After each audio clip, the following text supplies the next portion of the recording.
bowl positioning, and for Kansas, bowl eligibility, but perhaps more importantly, state bragging rights for an entire year. It is the Wildcats versus the Jayhawks, and it's coming up next on FSN.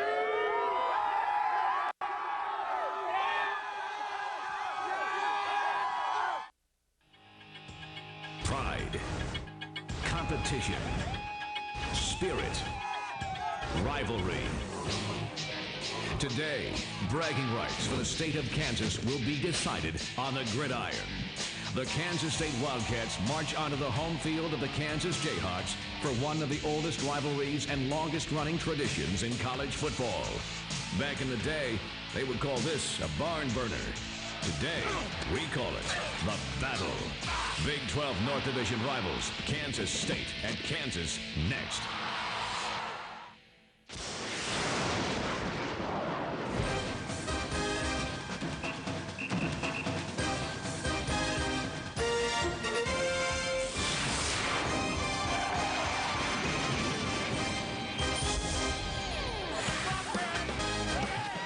Mid-November in the heart of the country, and absolutely perfect weather for a series that, well, started way back in 1902. It's the 104th renewal of the Sunflower Battle.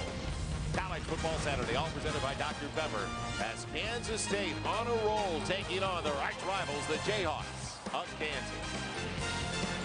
Hi, everybody. Joel Myers alongside Dave Lattman. Welcome to Lawrence once again. Two teams red hot coming into the game. Well, the knock against Kansas State had been they can't knock off a top 10 opponent. They got that off their back last week with a 3-point win over the Texas Longhorns, a Texas team that went in ranked 4th in the country. And they did it, Dave, don't forget, with a true freshman quarterback. A signature victory with a true freshman that's the hottest quarterback in the country, arguably. Look at the numbers. They're crazy. They've won those last 3 games. He is the 2-time Offensive Player of the Week in the Big 12. 6'4", 6'6", I should say, 240 pounds, a genetic phenomenon. And he's going to be getting the ball to these guys as well.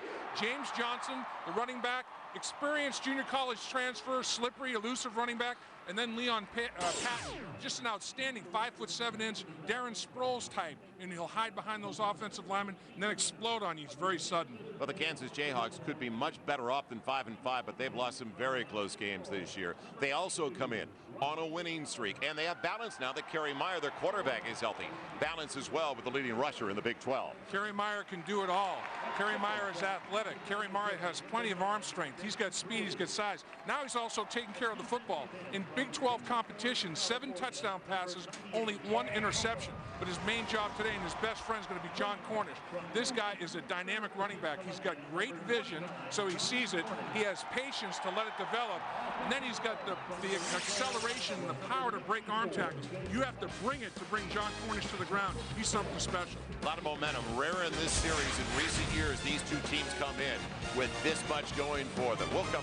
Welcome back to the Dr. Pepper Big 12 Game of the Week. Emily Jones in Lawrence, Kansas, getting you set for the 104th meeting between the Wildcats and the Jayhawks in a series that's been dominated by the team from the West in recent years, and that recent domination got its start in 1991. We take you back to that season.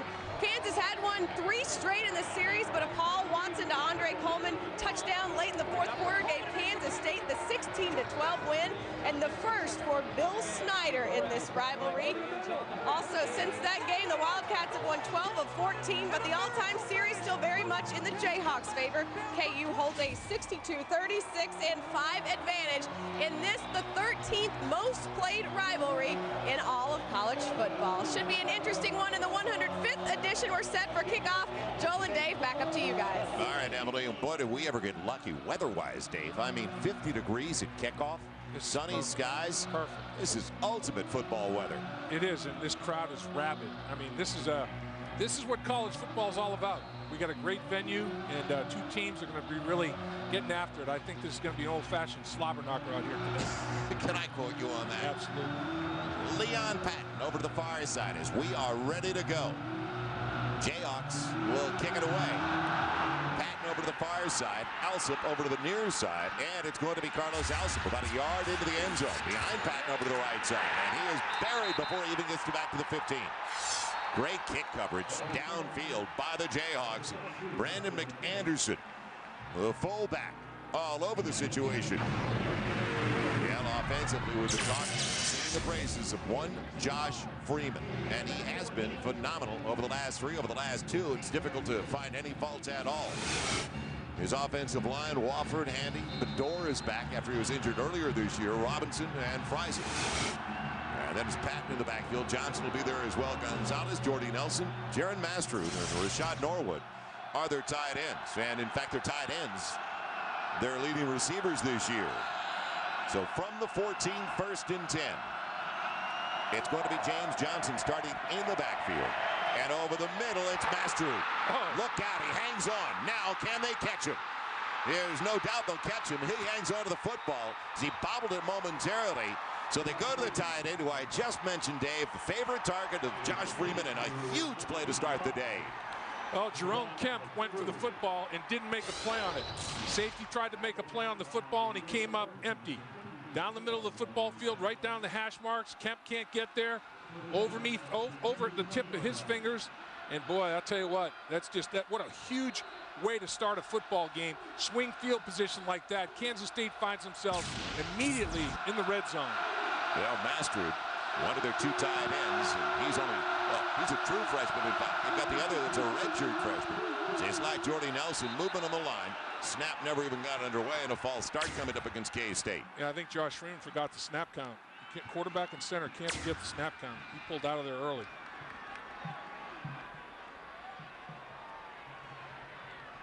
Referee today, Claire Gausman from the Big 12.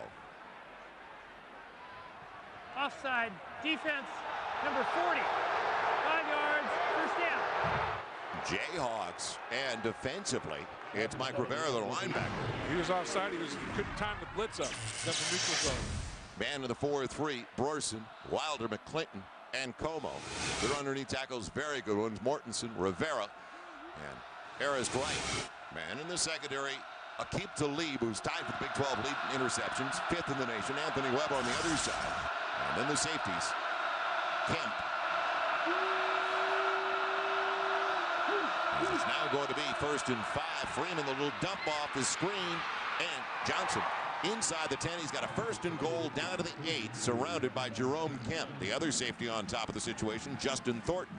Well, Kansas State wanted to come out and get off to a quick start and get established. They catch him in the blitz, and it's a perfect call for the blitz. You run draws and screens into that pressure, and they had an unbelievable call. Tremendous block is executed, and Kemp once again is taken to the ground. I'll tell you what, Kansas State is operating at a very, very high level. Cedric Wilson threw an outstanding block on that screen pass to get it underway. Leon Patton takes over in the backfield as Jordy Nelson goes in motion from the 8. It's going to be Patton weaving his way inside the 5 and taking a pile down inside the 2. What an effective series already, and granted, it helps to have a 56-yard play, your first snap. Yes. But you can see they're firing off the ball, Dave. Yeah, they've got some momentum. They've got confidence. And when you look at Patton, 5'7", 185 pounds, very, very strong lower body like Darren Sproles. When he hits the pile, it surges backwards. I mean, he never gets knocked backwards. Defensive players always get knocked backwards. He's got deceptive power. He's got some strong, strong legs. So now from around the 2, it'll be 2nd and goal. And over to the left side. Well, nothing doing that time. They took care of Patton, the running back. Very poised for a true freshman. The young man from Cedar Hill, Texas. And it's a loss of a couple of yards. Back to the 4. And McClinton got the penetration. And this is where Kansas' strength is. 91 in the blue jersey and 93 in the blue jersey. And there's McClinton just getting the penetration and knocking the play backwards. And his running mate, Wayne Wilder, pretty darn good at the defensive tackle as well. McClinton's having a all-conference type season at defensive tackle. Their tackles really key things defensively. And now on 3rd and goal, looking to the tight end and overshoots Master to the back line of the end zone. Coverage, and real strong coverage on that side of the field for Kansas. They had it blanketed over there. The closest one was Darryl Stuckey, the safety. And really, Ron Prince is not happy about having to settle for the field goal. The whole field is constricted and nowhere to go pretty good coverage, nowhere to go with the football. Freeman tries to take a shot. My big tight end, maybe he can climb the ladder and make a play on the ball. Certainly don't want to take a sack or turn it over there. Get 3 points out of it, and that's what they're doing. 21-yard attempt for Snodgrass and an early lead for Kansas State, looking for their 4th consecutive win, and also trying to win in Lawrence for the 6th time in their last 7 trips. Wildcats lead 3-0. Sites that we love to go to last week in Norman, Oklahoma. That's pretty tough to beat as well. It is. Boulder, Colorado's a nice place to visit as well and watch some college football. And on this first drive, Kansas State, there's good and bad to it. I mean, they drive the football, a big play to get them in scoring position, but Kansas defense bends but doesn't break. Only gives up 3 points, doesn't let them in the end zone. And now a directional kick. It's going to be taken by the up man and laid out as Joe Mortensen, the linebacker. He got to it in a hurry. The sophomore, redshirt sophomore from Concord, California, is brought down. Brett Allstat made the stop. No, it didn't take long, did it? That big 56-yard pass play, the Mastrud, making a 66-yarder, covering 81 yards, but they did have to settle for a 3. They've been very good in the red zone recently, Dave, getting touchdowns, not field goals. Exactly, and that's been one of their big differences in this 3-game run they've had, 3-game winning streak. John Cornish battles and barely gets back to the line of scrimmage. The senior from New Westminster, British Columbia. At 6', 205. Their quarterback making his 7th start of the season. That is Kerry Meyer, one of the 4 Meyer brothers. All 3 of his brothers play college football. Dylan at K-State, Chad in Manhattan as well, Adam at Pittsburgh State, Rodriguez, Whitaker, Ochoa, Dombach, and Collins, the offensive line, Cornish, of course, and McAnderson to the backfield. And they've got wide receivers who can get it done as well. And we'll talk about them as the day moves along. Little slip screen action, and they go to one of those wide receivers for a first down. It's Dexton Fields, a sophomore from Dallas, and he's got it across the 40 out to the 42, brought down by Zach Dials. A gain of 13 on the play. Well, what they're going to do is run a lot of screens, Joel, and that type of play, because the defensive ends for Kansas State, Campbell, and on the other side, Jackson, they have wide alignments, and they just blow up the football field. So what you want to do is you want to run screens, you want to trap them, you want to run draws, you want to slow down that pass rush and make them chase those screen passes. They don't like doing that. They'd rather chase the quarterback. Murph on one side, Marcus Henry on the other. McAnderson, an H-back on the hip of the tight end over to the wide side of the field. That's fine, the tight end. And Meyer fakes the pitch and gets good yardage on first down, Dave. That was a nice decoy play using Cornish. He got 6. Yeah, he just ran the option, and he made a good decision, reading the defensive end, and just turns it up the field. In the 4-3 alignment, Campbell, who's one of the leaders in the nation in sacks, leads the Big 12. One side, Rob Jackson, the others. Eccles, Moran underneath, Walker, Dials, and Brandon Archer, who's been all over the place for the Wildcats this year, and Moore and McKinney on the outside. The defensive backs are Williams and Andrew Urker, the safeties. What a red-hot start to this baby. 2nd and 4 from the 49. A 3-0 lead for K-State, almost 5 minutes gone by. And here comes the heat on Meyer on a double move and over the wrong shoulder of Jonathan Lamb. The guy that's made a lot of progress for this team over the last 3-4 weeks, the senior from Lenexa. Yeah, not only as a receiver, but also on special teams. And he's earned himself more and more playing time. Well, today we look at our American Century keys to the game coming in for the Jayhawks, Dave. Well, the Jayhawks, the first thing they want to do is block those bookends. We talked about the bookends from Kansas State. They combined for 23 tackles for loss and 16 sacks. They also want to frazzle Freeman. They want to give him one look pre-snap, post-snap, have it be something totally different. And they want to be able to tackle, particularly in space. The skilled people for Kansas, as well as their return people and special teams, are dynamic in space. Fields the motion man. Meyer out of the gun. Cross over the middle. It was the motion man Fields, and he's close, and he's got it by a yard. They pushed him back, but he got it down to the 46, so back-to-back first downs. Joshua Moore, the corner, the true freshman from Pompano Beach, Florida, made the hit. Kansas is answering, and that's what you'd expect in this rivalry game. Kansas State, they had a big play to take them down the football field. They had 8 plays of 30 yards or more in the last 2 games, Kansas State has, and they come out with one right away in the first drive of 66 yards, a big play to set up points. Kansas is more grinding it out, mixing up the pass and the run here effectively. Once again, Meyer out of the gun. Cornish only 1 carry. He's been more of a decoy.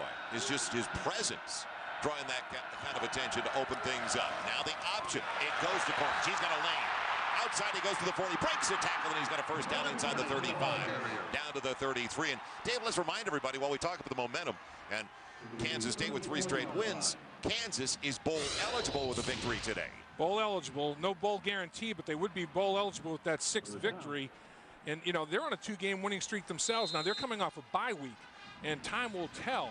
You know, it's rust against rest. If I've won 2 games in a row, I prefer not to have a bye. But that's what the schedule maker said, so they've taken the bye, and they've tried to heal themselves up a little bit, went back to some fundamentals. Number 1 defense against number 1 offense, scrimmage Tuesday and Wednesday. They had a good bye week of practice. And you saw John Cornish, who's leading the Big 12. It's out, and he goes to Fields, and he spins away from the tackle. He's right at the first down marker.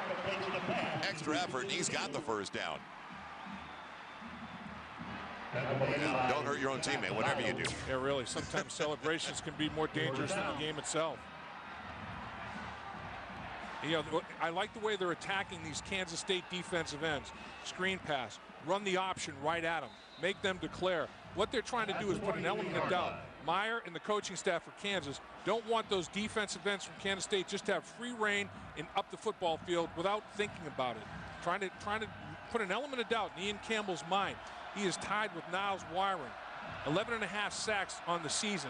And he's had a sack in 9 of the 11 games. He's been very, very consistent. McAnderson in the eye. Cornish gets him in the slack delay and weaves his way to good yardage. Runs up the back of his offensive lineman for a gain of about 5. He's brought down by the strong side backer, Reggie Walker. Time now for a Dr. Pepper game break. Let's head back to Southern California and join Michael Eaves. Michael. All right, Joel, thanks a lot. Number 1, Ohio State versus number 2, Michigan, and the Wolverines strike first. Opening possession, they march right down the field. Mike Hart with the 1-yard touchdown. Michigan draws first blood in Columbus. 7-up, Joel. All right, Michael, and we know how good the Michigan defensive unit is. Now, can they keep up with the team speed of Ohio State, Dave? Well, Michigan's got 2 number 1 draft picks at the defensive tackle position. Their defensive line is as good as there is in football. A little emotion going for Michigan as well. Their legendary head coach, Bo Schembechler, and a false start coming up against Kansas. That's one thing you don't want to do. Offense, number 65, 5 yards, first down.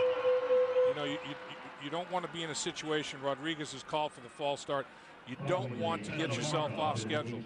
It's nothing Kansas State did. It's a pre-snap penalty. That's going to drive Mark Mangino crazy. You don't want to have pre-snap penalties in the red zone. You're in the scoring zone. You don't give yards back. And that's what he's thinking right now. 2nd and 6 is a lot different down a distance. The playbook's a lot bigger at 2nd and 6 than it is at 2nd and 11. It's back at the 24, almost the 25-yard line. Cornish got away initially and did his best without a lot of blocking in front of him. Not much of a hole down to the 20-yard line. So it's going to be 3rd and long coming up. Rob Jackson wrapped him up and waited for some help as the right end got him from behind. Cornish is from British Columbia. He's a Canadian. He was drafted already in the 1st round by the Canadian Football League. Calgary drafted him with the 13th pick in the 1st round. Does that mean they get a tax break? That means this young man is a football player. He didn't get drafted higher. You know why, Joel? Because they think he wants to play in the NFL, which he does. I mean, 113 yards a game. That's best in the Big 12. Yeah, he has got an ability to finish. He has turned himself into a great football player. A special teamer initially has become the man at running back. Spread the defense. 3 wide receivers set. Myers got time, guns it, and going low and trying to come up was Murph. Brian Murph couldn't get there, the senior from Howardsville, Missouri. It was a sinker on him. And it's going to be a field goal try coming up for Scott Webb. Tried to make the diving, sliding catch. 4-man rush and get there. That's a good sign for Kansas State. Seiler gets there out of the 4-man rush. The defensive tackle beats the guard. So, you know, that's something to put in the memory bank. Raheem Morris is going to like that if you can rush 4 and drop 7. Webb from 38 is downwind, and it is all even. And there is a stiff breeze going the other way. We'll talk about that when we come back, though, and it's going to affect the kicking game, the passing game as well. 6:27 to play in the opening 15. Fired up. It's a good day, fortunately, for those parents that see their children out there with no shirts on right now. It's in the 50s. Jonathan Lamb, our Suzuki student athlete, Boy, human biology major. He's already completed his degree, and you know that's one of the guys the coaches brought up to us on our conference call this week when we met with him real early in the week. Our Suzuki student athlete Jonathan Lamb. Well, he must have time management figured out, that's for sure, to do that well with the books as well as play college football. It looks like he's going to be a doctor, huh, with that major. Good kick downwind. That'll take the return game of Leon Patton, who averages right at 30 per try. Takes him right out of it, and the Wildcats will have it 1st and 10 at their own 20. So K-State got a field goal 3 minutes in. Kansas answers. That's where we stand now with 6:21 to play in our American Century. Keys coming in for K-State. Well, they certainly want to contain Cornish. They don't want him to pound the football, control the clock in the course of the game. 3rd down, the first 8 games, Kansas State was converting at a 30% clip. The last 3 in the winning streak, 50%. Red zone, first 8 games, 27% touchdown in the red zone. The last 8, 67%. Unfortunately for their first drive, they settled for field goal, not touchdown in the red zone. Difficult matchup. Patton is in motion. They'll go to Patton out in the open, and he puts the ball on the ground. It's incomplete. He is matched up with the corner over on that side. Anthony Webb. Man, he just wanted to move with it before he actually pulled it in. A little low from Josh Freeman as well. It'll be 2nd and 10, our first down line today. All brought to you by Overstock.com. Search, shop, and save up to 70% at Overstock.com. Well, the maturation process of the true freshman that we've been watching so far, Josh Freeman, he was a kid that was headed to Nebraska. Right. He had already basically said, I want to be a Cornhusker, but Ron Prince had already recruited him as well for a long time, trying to get him to change his mind to go to Virginia. So when Ron Prince got the job at K-State, he convinced him, and he gave him the job after the first few games. That's a nice little draw delay for Leon Patton. It gets it up to the 29, so manageable now on 3rd down as he's brought down by Aqib Talib. And when you look at Josh Freeman, 6'6", 240 pounds, he's bigger than every Kansas Jayhawk defender except for the defensive tackles. I mean, he stands so strong and tall in the pocket, and he looks over the pressure at 6'6", but they also get him out of pocket. He throws the ball very accurately on the run. He's doing a great job, very poised, true freshman. 3rd, less than a yard. Patton adjusts, and he's got it just barely across the 30, but the adjustment he made, the shift over to the right side to get it outside of tackle instead of inside. Dumped by Rivera and Kemp, but good vision. Yeah, Patton, he's going to be special for a lot of years. His 5 touchdowns have all occurred in Big 12 play. Seems like the bigger the game, the bigger Patton steps up. Nice job by the Kansas defense that time. Great team pursuit, and scraping over the top was Rivera, the team leader at the middle linebacker position in terms of tackles. So while we talk about Josh Freeman, a true freshman, don't forget it's a matchup of freshman quarterbacks as Kerry Meyer is a redshirt freshman. Gets it out real quickly to his tight end who made the big play to start the game, Jaron Master, the true freshman. From Beaverton, Oregon, a former high school quarterback, and good yardage on 1st down of about 8, almost 9 as we head down. Got a flag, too. To Emily. Well, guys, when you talk about Josh Freeman, Ron Prince said he took a page out of Phil Simms' playbook and took a quote for him in which he said, excuse me while I get the hair out of my mouth. He didn't say that. He said, be ready to be consistent. Be consistent throughout the game. And then in the 4th quarter, be ready to be the hero. But as the quarterback, all you got to do is play consistent and then be ready when your time comes to be that hero. Guys, the wind down here clearly a problem for my hair. I'm going to see if I can do something about it. Bad hair day, Em. Bad hair day. Not only that, Emily, it's going to be a difficult win for the place kickers and for the punters. And right now, Josh Freeman, now granted he's 6'6", you talked about it, but he's trying to throw into the wind. So throwing the deep ball, Dave, real difficult. And you don't want to have a personal foul during the play like Kansas State did. Instead of 2nd and short, they're looking at 2nd and long right now with that 15-yard walk-off. Johnson stays in the backfield. He'll get it on the draw. And again, he's got a big lane to run through. Breaks a tackle into the secondary. He's got the 1st down. Almost went down. It looked like Rivera was going to get him with the ankle tackle, but he broke free from that. And he's got it across the 41 to the 42. Johnson showing all the things that you have to show as a running back. Good body lean and elusiveness. Look at the boys up front. You know, they're letting Kansas is really trying to pressure the quarterback Freeman. They're ripping up the football field too. To slow that type of rush down, you run draws, you run screens. And that makes defensive linemen think, how aggressive can I be? And James Johnson increasing that time. They're using Kansas's aggressiveness against them. Now Freeman rolling to the short side of the field. Good footwork, throws the interception. Picked off, going the other way. It's Aqib Talib. That's his 6th interception of the year, inside the 25, down to the 24. Kansas got something cooking with a little bit more than 4 left in the quarter. Well, Talib leads the country in passes defense, knockdowns, 21 on the season, over 2.5 a game. And as you said, Joel, that's his 6th interception. Leads the Big 12 and also in the top 5 in the country. And this is just a bad decision. Threw into double coverage. I mean, the naked bootleg, Kansas has seen it time and time again. How many times do we see that play run against Colorado effectively? They tried to force the ball into Norwood. The ball was not there. Josh Freeman has to eat that football. Don't throw that one. He put his team in jeopardy on that one. Spread it out with 3. No tight end in the set. As we're going to go with 3 wide receivers. Toss it. Little shift. Cornish on the outside of the 20. Bolts his way inside the 15. And I believe he's got the first down on a gain of 11. All the way down, and he does, to the 13-yard line as we go to another Dr. Pepper game break. Mike Leaves, what's the latest? Leaves has Arizona. All right, Michael, the young men have to make plays, but Mike Stoops doing a good job to put them in a position to succeed. Now, up the middle goes Cornish. He is in. Touchdown, Kansas. Points of a turnover. The Jayhawks take the lead.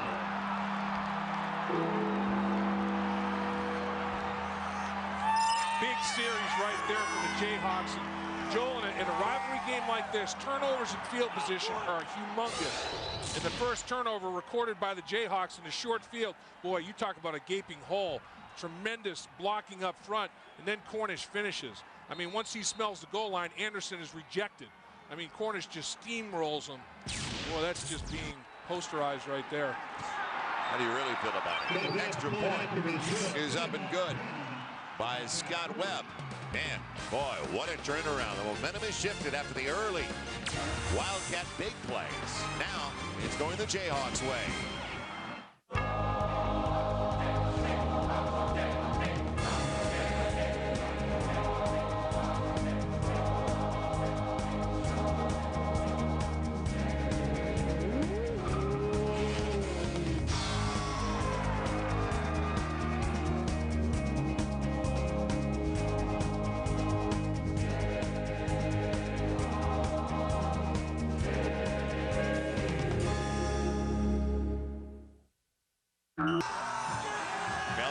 After a mistake, and a mistake by a true freshman. Threw into double coverage, as Dave Lapham mentioned. So our Toyota scoring drive didn't take long.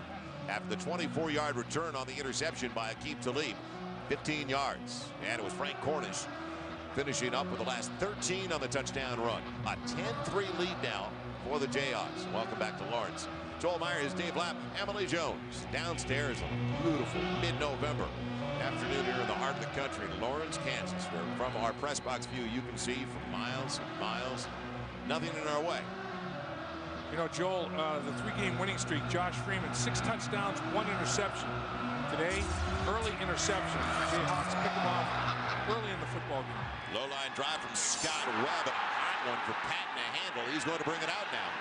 He could have stayed in the end zone, and he won't get back to the 20. It'll go only to the 15-yard line. So all 3 of Kansas State's possessions have started from inside their own 20-yard line. That's a piece of heaven. I know whenever I talk to Dave Lapham about it, it's heaven. Tailgating with Johnsonville Brats. Wait a minute. Let's not get violent here. Okay. Yeah, you got to have a little burger. And there's some brats. Yeah. You know, I like it best when the brat splits, you know. You get that split brat, you throw a little mustard, some condiments in there, throw in a nice bun, you get yourself a piece of Johnsonville heaven. Oh, my vessels are constricting as I look at it. 3 minutes and 11 seconds left in the first 15.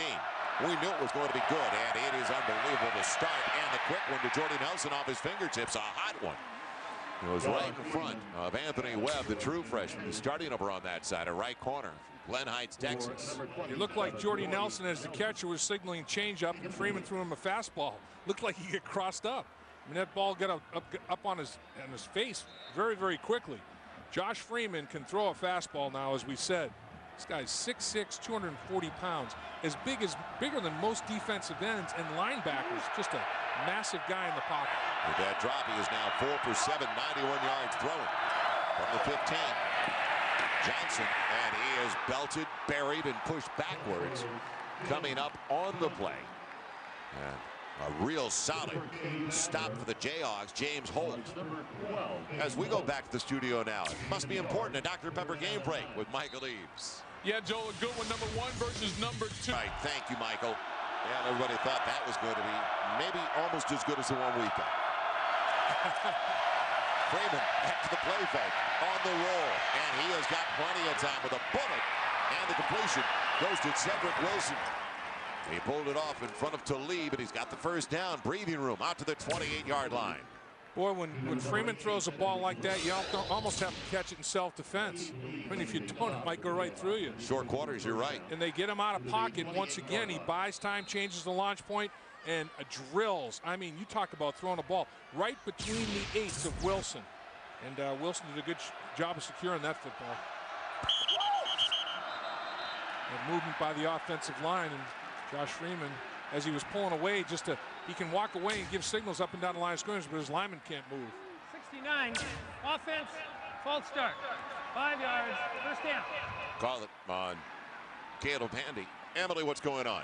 Well, guys, Cedric got his first career start today in place of Yaman Figures. And I talked to Yaman before the game. I said, did you have any words of wisdom for Wilson? And he said, he didn't need any. We're from the same hometown in Florida. We went to the same JUCO. I told him to just go out there and ball. He'll be just fine. Well, unfortunately, Emily Figures' concussion sustained last week against Texas can't make the dance today. Another play fake, plenty of time, and a good touch pass. Jordy Nelson breaks a tackle, gets the first down. The D-back was head hunting. That was Jerome Kemp, and he went right by the strong safety. Yeah, Kemp struggled so far. He took a poor angle on the first completion down the middle of the football field, the 66-yarder when Kansas State flipped field position, and this time he's not secure enough on his angle to make the tackle. And Jordy Nelson, he's playing poor football geometry. I mean, he's taking improper angles to intersect the receivers, and he's got to get those angles straightened out. So a perfect pass again by the Big 12 Conference's Offensive Player of the Week. In back-to-back weeks, Josh Freeman puts it on the ground, and Kansas gets it. The end on that side, coming up with the football, picking it up for the Jayhawks. Wayne Wild, the senior from Forsyth, Georgia. It just squirted away from Freeman. Yeah, it did. You know, and the big defensive tackle inside. Wayne Wilder making a play, falling on the football. Actually, I think it was Russell Borson, 81-9-91. Yeah, it was Borson, the big defensive end. The ball just comes right off of Freeman's hand. So now he's thrown an interception for a short field, then can't secure the snap from center. Another short field. Kansas, the Jayhawks only have to negotiate 36 yards on this possession. And boy, that's putting the Kansas State Wildcat defense, their backs to the wall securely. First and 10, Cornish is the single. It'll be an end around to Jonathan Lamb. Big block on the outside. Lamb down the sideline, and he's got a first down. Now what a block coming back on the offensive line. How about Cesar Rodriguez, the left tackle? Oh, nice little jump celebration there. And, you know, these are the ones you dream about because you have a defensive lineman that's totally unsuspecting. Here he comes. He's going to come back, peel back, ear hole, boom. Oh, see him at the last second? Not soon enough. Boom. That's going to do. You're going to check the fillings now. Make sure the teeth are all secure. And again, very rarely as an offensive lineman do you get an opportunity to deliver that kind of blow that Rodriguez did. And he was celebrating with his fellow lineman like he scored a touchdown. Got about 9.5 on the end around. Meyer checking off at the line. Wanted to throw a little screen, and it was almost picked off. He almost threw it to the wrong jersey. On the outside, a better shot for Byron Garvin. Yeah, he was trying to hit Murph on an alley screen, and it went over Murph's head. Looked like Meyer and Murph were on different pages in terms of where that screen was to be set up. And David looked like he checked off at the line, the way he stepped up to audibilize. Right. So they needed a half yard. They still need a half yard on third down. Final minute 15 of a first 15 minutes of play, and it's been a wild one so far. Turnovers working against K-State. Now can they hold them to a field goal try? In the eye, McAnderson, their power back in front of Cornish. Long count. Trying to get Kansas State to jump. It's only third and short. Yeah, why don't you just call your play? Right, and I think Kansas may have flinched inside. Umpire threw the flag where you normally see it. False start, number 10, offense, head bob, third down. Well, they call the head bob as Myers trying to voice inflection. Watch him bobbing the head, and he's trying to get the defensive lineman to move. They didn't, but they call Meyer for a head bob. And I don't know. I mean, that's something you might do on 4th and short if you're thinking about going for it, but 3rd and short, unless he was going on an awfully long snap count. It almost seemed like they felt like it was 4th down. Right. So 3rd and 5.5, almost 6. Now Meyer out of the gun. Nick Anderson, the only one to the backfield.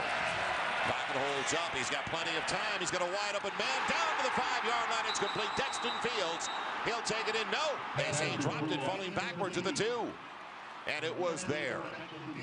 Yeah, it was definitely there. And Devin Anderson was the closest defender in coverage, but he was beaten, and the ball just kind of sails a little bit, and he has to make an adjustment to the football. He does and has it, but you have to have it all the way to the ground. Anderson does a good job of getting back and getting his hands in there and ripping at the football, and just kind of raked it out of the hands of the intended receiver, Fields. So now a long field goal try, but it is downwind, a 49-yard attempt.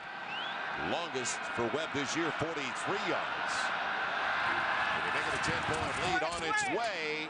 And does he bend it inside the upright? Yes, just barely grazed inside the goalpost. That's a 2-score lead right now for the Jayhawks. 10 of their 13 points are courtesy of Kansas State turnovers. So a 13-3 lead, and as you mentioned, the last 2 scores, short field. Started in the Wildcats 24 after the interception, and the fumble recovery by the Jayhawks started at the Wildcats 36, but they're going to be frustrated. When you've got 3.5 yard, actually 2.5 yard, you don't get a first down to keep the drive alive. You feel like you should have been in the end zone. Yeah, absolutely. They didn't finalize like they could have, but turnovers on the season. Kansas comes into this football game -5.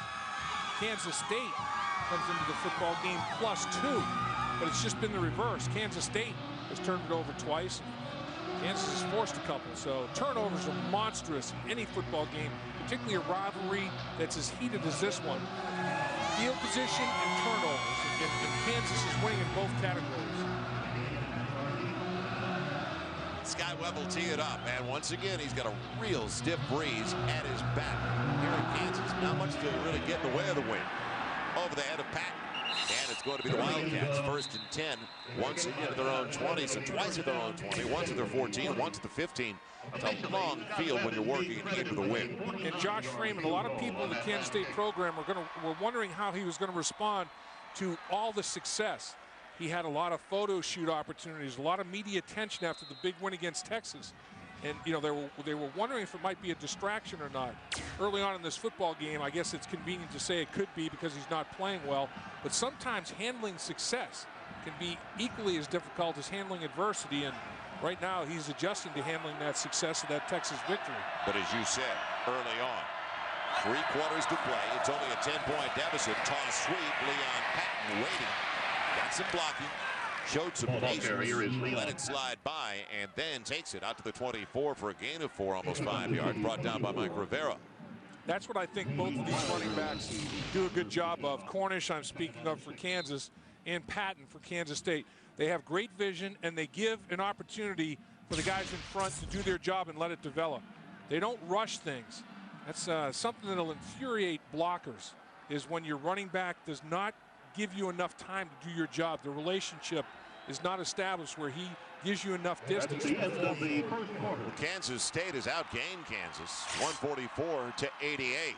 But the story so far after 15 minutes of play, mistakes by the Wildcats, resulting in the difference in this game. 10 points for the Jayhawks. They lead at 13-3, and we'll come right back after this word from Dr. Pepper, your local Dr. Pepper bottlers.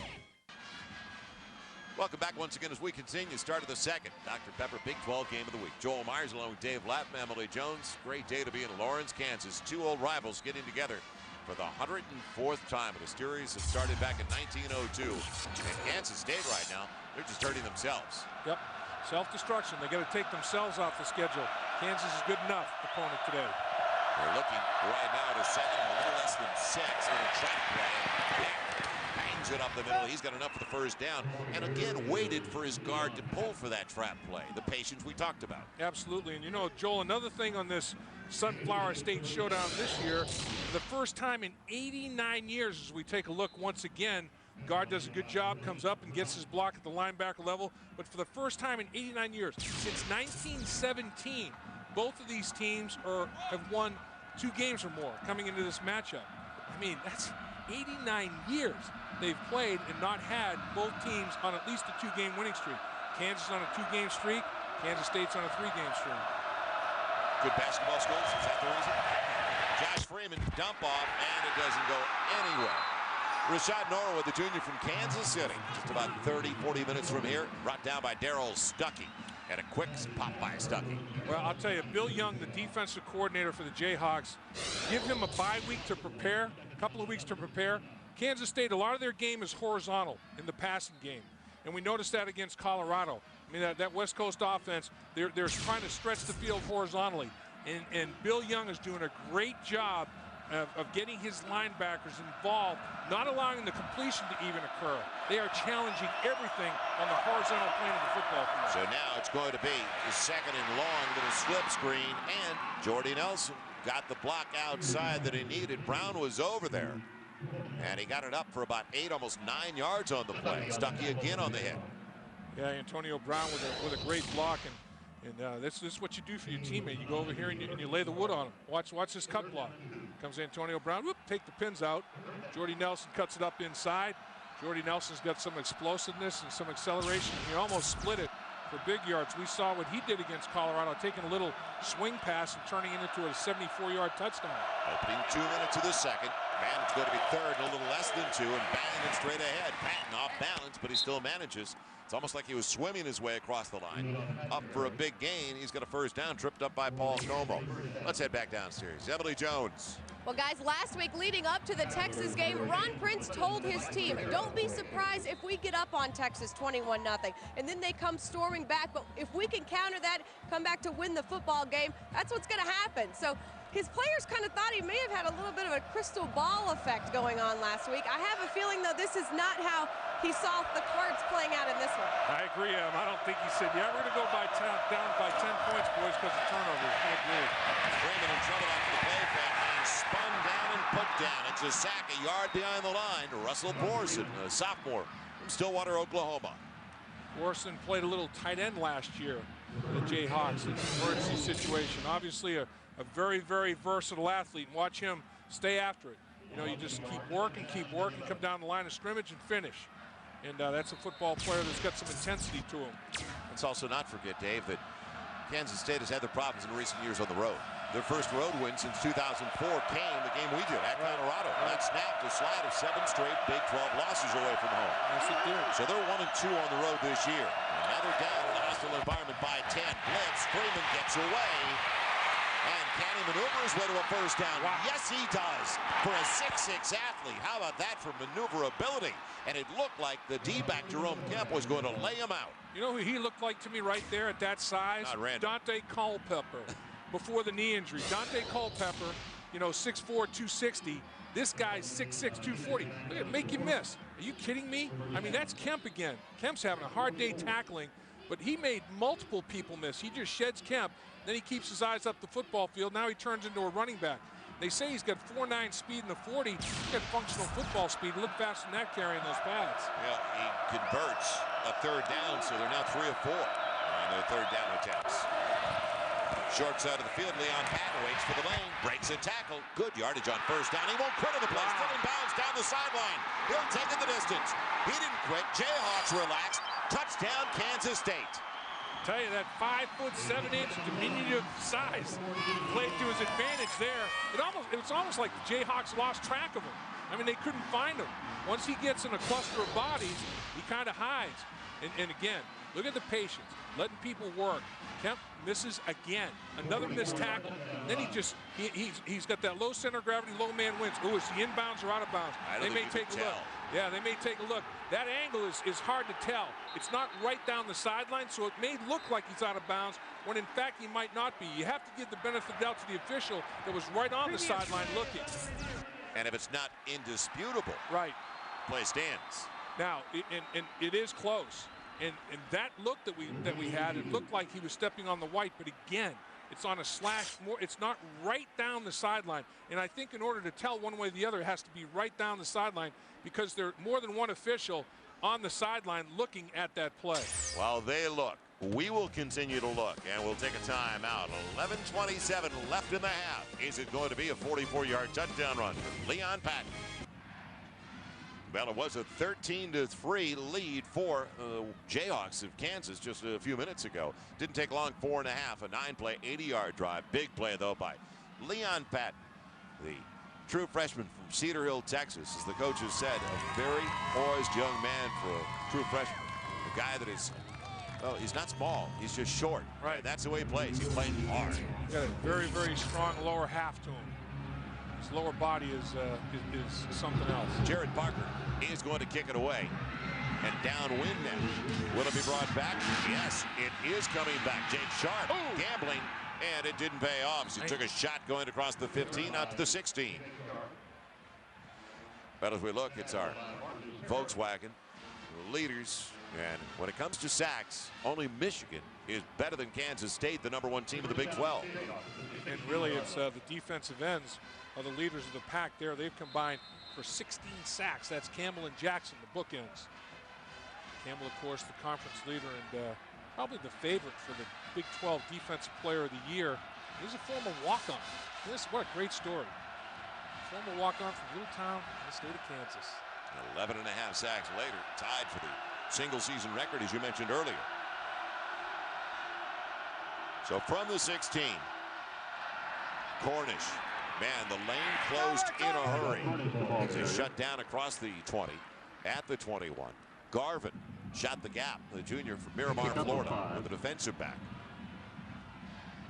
Ian Campbell. We talked about some of the walk-ons. You mentioned Ian Campbell. Right. They've got a lot of guys contributing. In fact, Andrew Urker, a starter at free safety. Jordy Nelson, great wide receiver. Gonzalez, another wide receiver stepping up. I mean, they have a legacy of walk-on success. Like other teams in the Big 12, Nebraska and others, Kansas State, they built their program on walk-on success. Around the 21. It'll be 2nd and 5. Little misdirection action, and it didn't fool them. They stand at home, out on the edge. And making the play out of the edge, Brandon Archer, the weak side linebacker over there, got Frank Cornish, and it's going to be a loss of about 3. You know, Joel, in this football game, 13-10 game, Kansas has 10 points on turnovers, on takeaways. And now look at this great team defense. I mean, everybody's in their gap, and everybody separates from blocks. 4 people pursue the football. A lot of white jerseys around that football. Those turnovers have been offset by big plays by Kansas State. Mastrud and Patton. A long pass, a long run, and that's been responsible for 10 points. So it's been turnovers and big plays offsetting each other. Kansas probably feels like they should have more than 10 there. After they had that 2.5 yard, didn't even get a first down. Now Meyer in trouble and on his way down. Now, good coverage downfield. Stephen Klein, the underneath tackle, the recipient of that sack. Exactly, and that's because everybody did their job. The coverage, the defensive ends got the upfield pressure, so you have to step up into the pocket. When you step here come the defensive ends getting up the football field. So you step up in the pocket, then you clean it up. So everybody did their job. Nowhere to throw the ball down the field. The ends collapse the width of the pocket, the depth of the pocket. As he steps up, he's finished by Klein. I mean, that's just good overall team defense. Great series by Kansas State. It's going to be Kyle Tucker punting it away. Jordy Nelson waits, and they almost got it. A flag comes down. Into the wind. We knew it wasn't going to be long. In fact, it went sideways. It went out of bounds about the 35. Now, is it going to be 5 or is it going to be 15? I think it's going to be running into by Antoine Moore.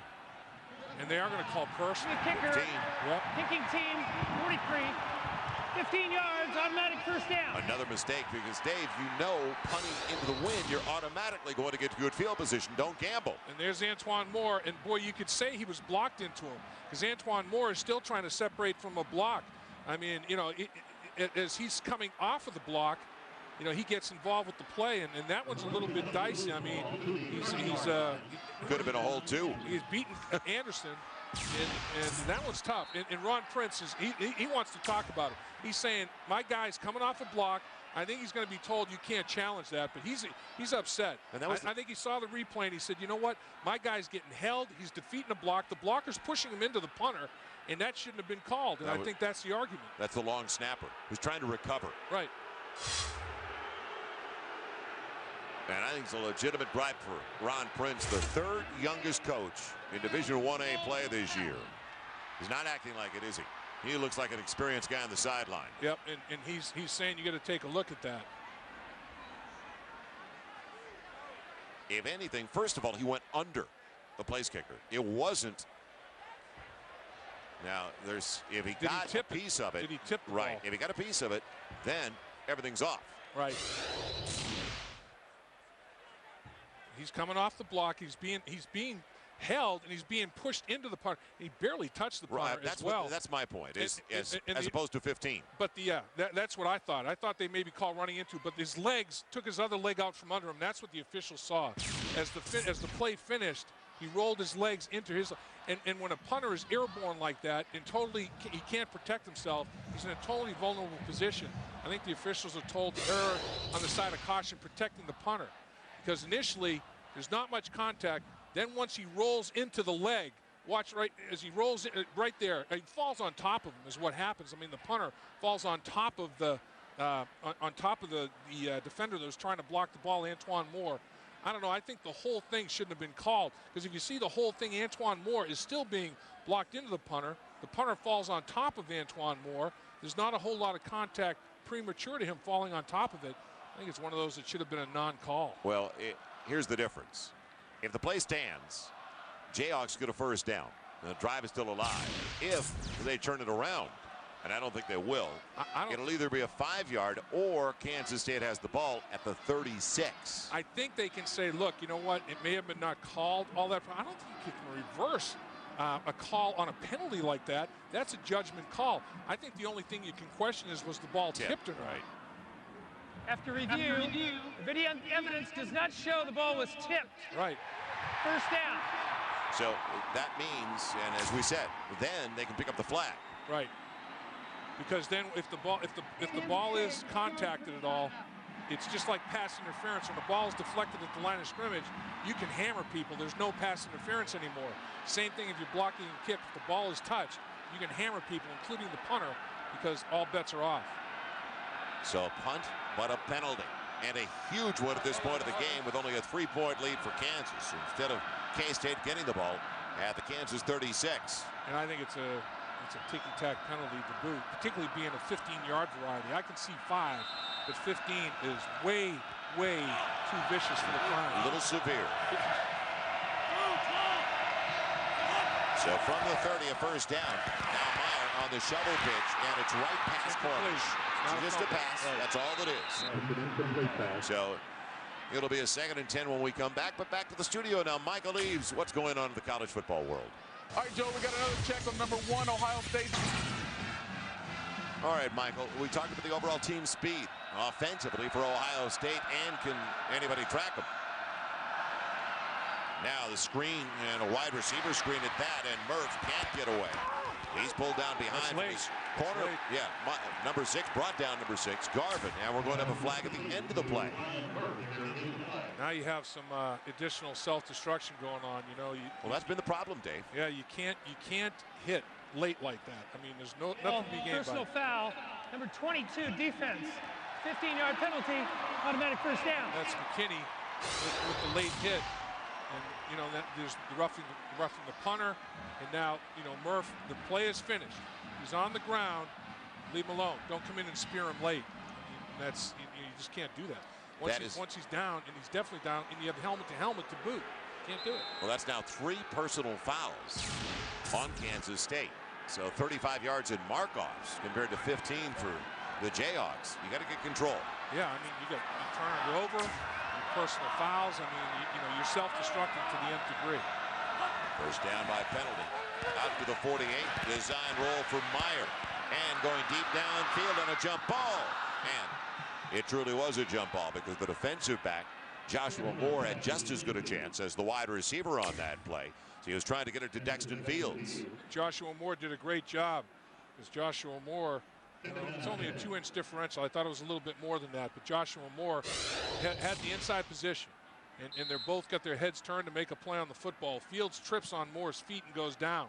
So the contested catch is tougher for him to accomplish. And Moore, after having that lower body contact, kind of lost his body control a little bit and could not finalize for the interception. Well, by the rolls that we just saw in the waggle action from Meyer, the quarterback, this K-State defensive unit that's been so good at sacks has not been able to get one. But as I say that, pressure up the gut, and they do get it from Zach Dials, the middle linebacker. So the ends were pinching in, and it forced Meyer to step up. Yep, and they brought the fifth, though. They brought the fifth. Actually, they brought 5. They brought the slot corner, and they brought the linebacker. Then they had a delayed blitz by another member of the secondary. So on that particular snap, Raheem Morris says we're going to get aggressive, and we're bringing multiple linebackers. They brought Dials, they brought Archer, and they were rewarded with a quarterback sack.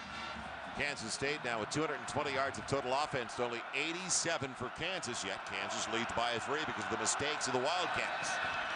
Meyer, pocket protection that time, and he's got Jonathan Lamb. He's got a first down inside the 35. So the senior from Lenexa, and what a way to close out his career as he's played so well. He still has Mizzou coming up on the schedule. Gets it for 22. Well, we saw his intelligence, 3.7 GPA in some sort of a biology course, so he can find open spots in his own defense, and Meyer's just looking at him the whole way, and he finds a nice little seam, and Meyer puts the ball over the linebackers in front of the corners. He makes a great throw, and Lamb secures it and gets out of bounds. Meyer now 5 of 11 with that completion for 54 yards. Good throw. And that is going into a stiff breeze. So a good 15-20 mile an hour breeze. The misdirection, Meyer makes a miss. Wow, what a play he put on Dials, the linebacker, to get about 6 yards. That was good footwork for the quarterback. He's an athlete now. Well, First Down Line is brought to you by Overstock.com, your online source for savings on everything from video games to big screen TVs. Dan, we talked about it at the very top of the telecast, the schedule for Kansas this year. We did the Nebraska game. Right. They lost in overtime. They also lost to Toledo earlier in the year in overtime. They lost by 3 to Texas A&M here at home. Lost by 10 to Oklahoma State. Lost by 1 at Baylor. A lot of close ones. They easily could be better than 5-5. And that double overtime loss to Toledo was a killer. They were -5. They had 5 turnovers in that game and still almost won it. They showed they're a much better football team. Short side of the field option. We'll have to wait for another play. That was blown dead. Meyer took the ball, and nothing was happening. Delay of game. Number 10, offense, 5 yards, second down. And you do put it. Yeah, you do put it on the quarterback. He's got to be always aware of the play clock. Right. And in that Toledo game, Meyer hurt his shoulder and continued to play. And Mark Mangino said, we all learned a lesson, particularly Meyer did. Don't stay in the game when you're not 100% physically, because you're going to hurt the football team. You might think you're heroic in trying to fight through the pain and the injury, but he couldn't perform. He threw 4 interceptions and had a fumble. They lost that football game in double overtime, a game they should never have lost on the road. Started back at 16, Meyer with the fake again, taking the nice block he got from his tight end, Derek Fine, and making the most of it. He got it about 3 shy of where he needed to go for the first down. It's going to be 3rd and about 3. You see his athletic ability. I mean, he did a good job on Dials. This is their form of the zone read. And Meyer just holds on to the football and gets out in space and continues to make people miss. He's very, very gifted. He has all the physical tools you could want. Early in his season, he was turning the football over. So I mentioned recently in Big 12 play, 7 touchdowns, 1 interception. He's understanding the value of the possessions. Wide side pitch. Cornish, huge hole over to the right side. He's got it. He's got the first down to the 20. Brought down by Brandon Archer. So this is by far the best drive of the day. Now, granted, it started way back at the 16. Don't forget, 2 penalties kept the drive alive, 2 personal foul calls. Exactly. Look, down blocking by the Kansas offense, and then out in the corner. Check this out. I mean, you talk about nobody out there in contain. And Archer comes over the top, scrapes over the top, and makes the play, but not before it's first down opportunity. As you mentioned, Joel, Kansas is answering, but they're answering in large part to Kansas State's self-destruction with those 2 huge penalties to keep this drive going. Kansas State, in fact, already has 50 yards in mark-offs on 4 penalties. Play fake by Meyer, time, middle of the field, intercepted. Took too long. Joshua Moore has the pick.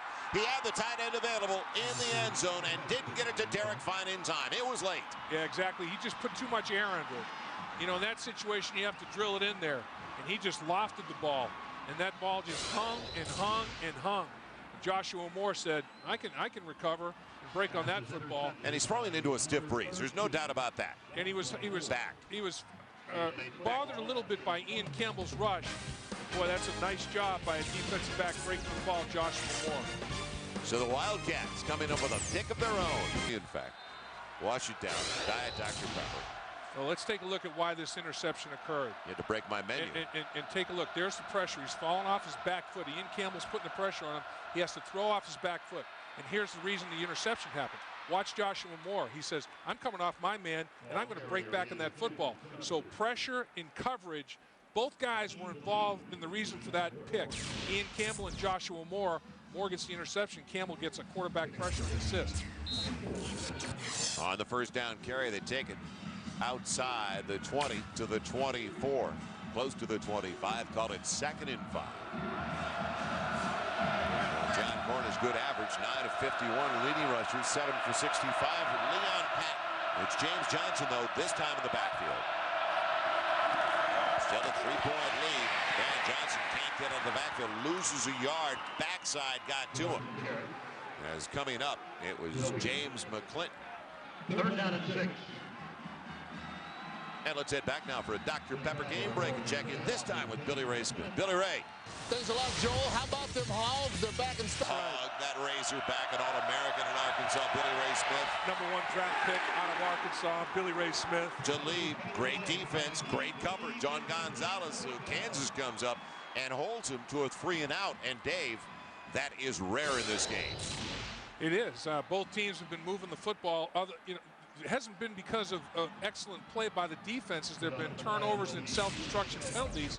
That time, that's a tough guy to throw the football against. That's a tough guy to work against right there. And he just, that's amongst the best in the league. Tim Herrera with the wind at his back, turns it over. Now Jonathan Lamb back at the 18, makes the first miss, but runs into his own man. Well, Talib didn't try to get in his way. He was trying to help out, but that's who Lamb ran into. So it's going to be a long field when we come back with 3:11 left in a very entertaining first half. As the Jayhawks get it back at their own 21. You know, it's getting a little abusive in the studio this afternoon. I'm telling you, they got the sleeves rolled up. Look at, man. Billy Ray's got the sleeves rolled up. He's ready to get it. Delay, look out. There goes John Cornish up the middle. Weaves his way to the midfield stripe. All the way to the 47 of Kansas State. What a way to come out of a change and a new possession. A gain of 32. Well, Kansas felt that the interior of their offensive line, they're all redshirt seniors. And look at them collapse, Kansas State. I mean, they do a great job of collapsing. And then the block is made by Ochoa at the linebacker level, and an excellent one to boot. And then working down the football field, the receivers. When you have a run of that distance, everybody does their job blocking. Get it out quickly, and Fields makes the most of it. Man, did he get the wheels going in a hurry. He's got it. He didn't wait for the block, did he? He's got it to 33. Gain of 14 that time. Big chunks now for the Jayhawks. The Jayhawks offensive line. It's very important to these guys. The left guard, Bob Whitaker. The center, Ochoa. Right guard, Travis Dumbach. Look at those guys working, and then out in the perimeter, blocks are being made. And as you say, Joel, it was just an explosion there. Forget the blocks. I'm going to go get everything I possibly can immediately. Short side of the field. Cornish on first down to the 30, so only a gain of 3 that time. What a start, though, for John Cornish. You see his numbers as far as KU is concerned. He's 9th in the nation, #1 in the Big 12 at 113 yards per game. And already today, he's got 11 carries for 86 yards after that last one. Well, he is the first running back in 10 years to gain 1,000 yards for Kansas. It's been a decade since a running back has hit that mark. And he's there. He's gonna probably push for the record single season. Out of the gun. Meyer floating it deep down the middle for Lamb. Jump ball picked off. Intercepted. Going the other way, Byron Garvin. Garvin drops inside the 10, but another one. If you're going to try to throw a touch ball into this stiff breeze, it's not going to work. Absolutely. And Kyle Williams, the safety for Kansas State, limps off the football field.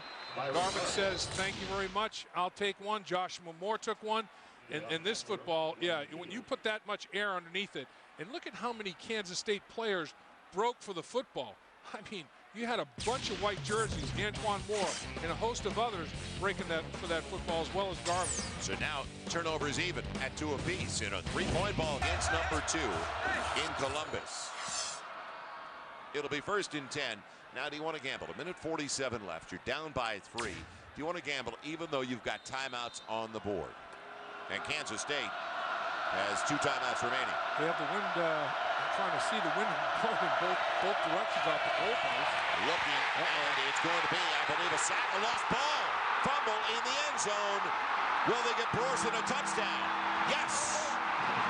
It was lost after he was on his way down, but he hadn't touched the ground. He was still on top of a couple of his own men, I believe. Well, touchdown. You have to know, Joel, when to put the ball away. Josh Freeman trying to make a play on the football when a play wasn't there. And you can't have it in one hand. Put it away. Put it away. Trying to get the ball over the defender's head, that's dangerous. And as a result, he paid. And the ball is stripped, and Brorson comes up with the touchdown. But, man, right there, don't try to make a play when there's nothing there. Put the football away. Tuck it away. And he was hammered by one of the big down linemen, that being McClinton. And once McClinton dislodged the football, Brorson fell right on top of it. In for the point after. It is Scott Webb. So Brorson coming through, the sophomore from Stillwater. Webb with the extra point.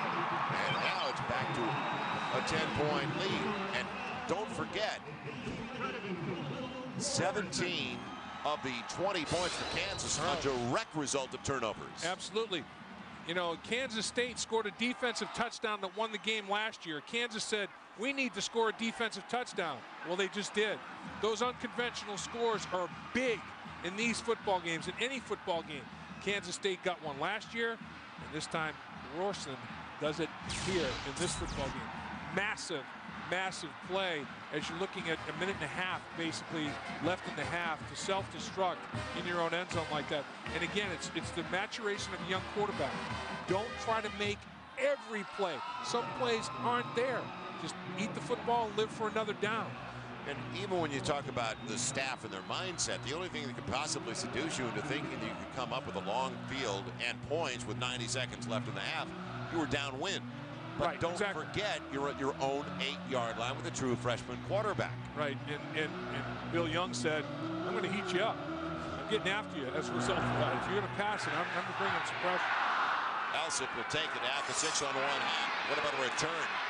Tripped up and then buried, belted by Derek Fine, shouldering him right at the 20-yard line. So Wildcats will have it again. Let's see what they decide to do this time. Minute 23 and still, they lost the one timeout. Don't forget the challenge, so they have 2 on the board. And it will be interesting. Will they basically pull their horns in and decide to go in at the half with a 10-point deficit and make adjustments, or are they going to try to come back and say, you know what, we gave up 7, let's see if we can get it back. Interesting.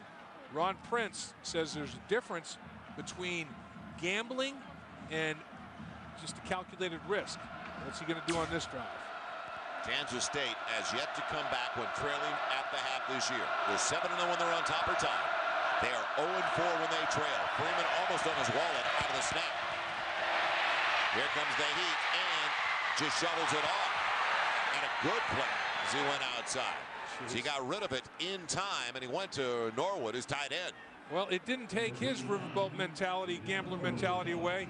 He said, you know what, I messed up, didn't secure the football, but he's in the same situation. He's so big and strong. His offensive lineman, the pulling lineman, almost trips him up. He's so big and strong, he's tough to get to the ground. McClinton can't pull him down before he puts the football forward. I mean, that's just a big, strong body at 6'6", 240, and McClinton's trying to pull him backwards.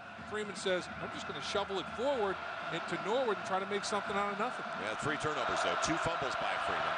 And an interception. That's led to 17 of Kansas's 20 points. Ball deflected at the line. He wanted to go to Jordy Nelson. And a good play out on the outside right. The linebacker, I believe, got the deflection. Yeah, I think you're right. Artist Wright, you're correct. Got his hands up and deflected the football. That'll stop it with 50 seconds left in a 10-point game.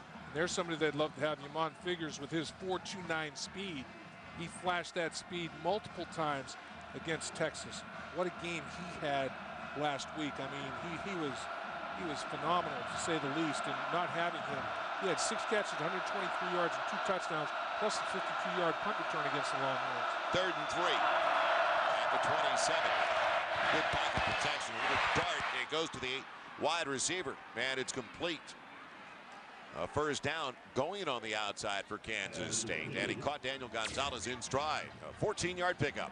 And working against the best cover guy that Kansas has to offer out there, Talib, and just runs a little pivot route to the sideline. And he leaves Talib in the dust when he pivoted from the middle of the football field to the sideline. Excellent route. Run very, very precise route running, and Freeman puts it right on the money. And now you're in a position to get at least 3 because you do have 2 on the board with 44 seconds to play in the half. Fresh set of downs from the 41. Norwood, the tight end, slides, trips over there essentially to the wide side of the field. And a good lane to throw the football. And a shallow cross is a completion. It's to the tight end, Norwood. Man, it took a long time. They'll give him a first down. That'll stop the clock momentarily at about the 48, driven back by Thornton, the free safety. Boy, that's just, look at how tall Freeman stands in the pocket. I mean, there's no pressure. Look at the lane he has to throw. His vision totally unimpaired. And he just sees Norwood on the shallow cross the entire way. Puts the ball right on the money. Again. Clock's moving, though, working against them inside of 30 seconds. Now, the quick out, and it's taken in again over to the far side by Cedric Wilson. And they're going to say no. He was bobbling the ball. Dominic Rowe over there. Well, that's the throw right there that tests the arm strength. Right hash mark to left sideline. And Freeman got it there with some serious RPMs. He fires the pill, and he gets it there right now. And almost an interception. I mean, there was equal possession of the football. If it's a tie situation like that, the offensive player, if he's got possession, usually gets the call. Tough call going against Kansas State with 23 seconds left. So second and 10. Move the pocket by design. Go that way. Throw it behind him. And is it? Yes, it's an interception. Picked off. Coming up with it. Anthony Webb, the starting right corner. And this time, Freeman's throwing to his left. They get him out of pocket instead of throwing to his right. Much easier to throw to your right when you're a right-handed quarterback. Throw to your left. You have to square your shoulder pads up, and he throws the ball behind the receiver. As a result of the ball being thrown behind, Jordy Nelson tips the ball right back to Webb. As Jordy Nelson tries to make a play and reach back on the football, he helped Webb secure it. And did Webb get his hands underneath before it hit the ground? They're saying that he did. Will it be reviewed? And it's going to be halftime anyway. So they take a snap, take a knee, and there's the story of the game. And when you look at that number, 4-2, well, Kansas State, they're lucky they're only down by 10 as we head downstairs to Emily Jones. Emily? Coach Mangino, the story in this game, turnovers, your team able to capitalize on? Well, we have been able to capitalize on them. We forced them into some situations they don't want to be in. Our defense has been aggressive, but we have to take better care of the ball, too. We have situations where we needed to get the ball to an open receiver and didn't do it. But I'm confident we'll be able to do it in the second half. You're rushing the ball well also. John Cornish, 11 carries, 87 yards. You got to be able to run the ball. You got to be able to stop the run. If we can do those two things in the second half, we'll be in good shape. Coach Mangino, best of luck in the second half. We do appreciate it, guys. That is the story of the first half from Lawrence. 20-10, the Jayhawks on top in the showdown of the Sunflower State. Time now to send it to LA, and our boys in the studio, Michael, Billy Ray, and DeMarco. All right, and welcome to the Sonic Halftime Report. Welcome back once again to Lawrence, Kansas. Dr. Pepper Big 12 Game of the Week. Joel Myers along with Dave Lappin, Emily Jones. Kansas with a win today. Dave, bowl eligible, and they have never in the school's history gone to back-to-back bowl games. They haven't. This is the first time they've gone to 2 bowls in 3 years under Mark Mangino, but here's a big reason why: the turnovers. Then, of course, the points off of turnovers. It's a 14-point differential there. It's a 10-point differential in the football game. Turnovers have been monstrous, and we're going to take a look at some of them right here. You know, you have a young quarterback on the naked bootleg, and he tries to force it to lead, makes him pay. Big interception, short field for Kansas. They have to settle for a field goal there. Then down the football field we go, and Joshua Moore says, I'm going to come off coverage and make a play on that football. And then Garvin does the same thing and gets after it with Meyer on a ball that floats a little bit. And here's Josh Freeman trying to make a play when there was none to be made. McClinton forces the fumble, and Dorson comes up with it for a touchdown. 17 points off of 4 giveaways by Kansas State. Big story, Joel. Man, already down by 10. Jared Parker is going to kick it away, so Kansas, not Kansas State, is going to have it to start the second half. McAnderson back deep, along with Jake Sharp, the running back over the far side. Downwind, can he kick it out of the end zone? Well, deep into the end zone, and it'll stay there. With Jake Sharp as we check in with Emily Jones. Em? Guys, I talked to Kansas State head coach Ron Prince coming out of the locker room. As for the turnovers and penalties, he said this is a problem we've had all year in spurts. We've never had it this bad all at one time. He said, obviously, a lot of our problems are self-inflicted. As for Kansas' success running the ball, he said, we've got to stop that rush. We've got to stop John Cornish and see if we can make the Jayhawks pass the ball and see if that quarterback is as accurate as they tout him to be. Well, John Cornish, with an incredible average, 11 carries for 85 yards. Yep. So let's see if they feature him early and often. And right away, out of the locker room, it looks like checking off. It's Meyer, the quarterback. Checking off to Cornish. He just pounds it for a couple. He takes it across the 20, out to the 22. Well, we saw his endurance and durability earlier this year in the overtime loss to Nebraska. Carried the ball over 30 times. He is a workhorse type running back, and he just hammers it up in there. You know, that's a 2-yard gain. So be it. One time he'll go for 2, one time he'll go for 4. All of a sudden he's going for 24. Kansas just has to be patient with the run game. Well, they keep it on the ground. Yes, Cornish waiting for the kick out block. And he just slides past the 25 out of the 26, knocked out of bounds to stop the clock. It'll be 3rd and 4 after the gain of 4. So right away out of the locker room, a team that was, well, fairly efficient. Kansas 3 of 6 on their 3rd down tries of the first half, looking at a 3rd down right away. Meyer, his numbers, 6 of 14, not what they wanted. His 2 picks, though, into the wind, and both were touch passes. That first one to the tight end, then he tried to float it down the sideline, his 2nd pick. Big 3rd down right here. If Kansas State can limit this to a 3-and-out and get the ball back immediately for their offense, that would be a big deal. Meyer, pressure late and overshoots his wide receiver, and he had him available for a 1st down if he could have gotten it down to Marcus Henry. Garvin on the coverage, but he threw it a little bit too tall, even for a big receiver at 6'4". And Antoine Moore with the pressure. Antoine Moore is a very, very versatile defensive player for Kansas State. You'll see him in coverage.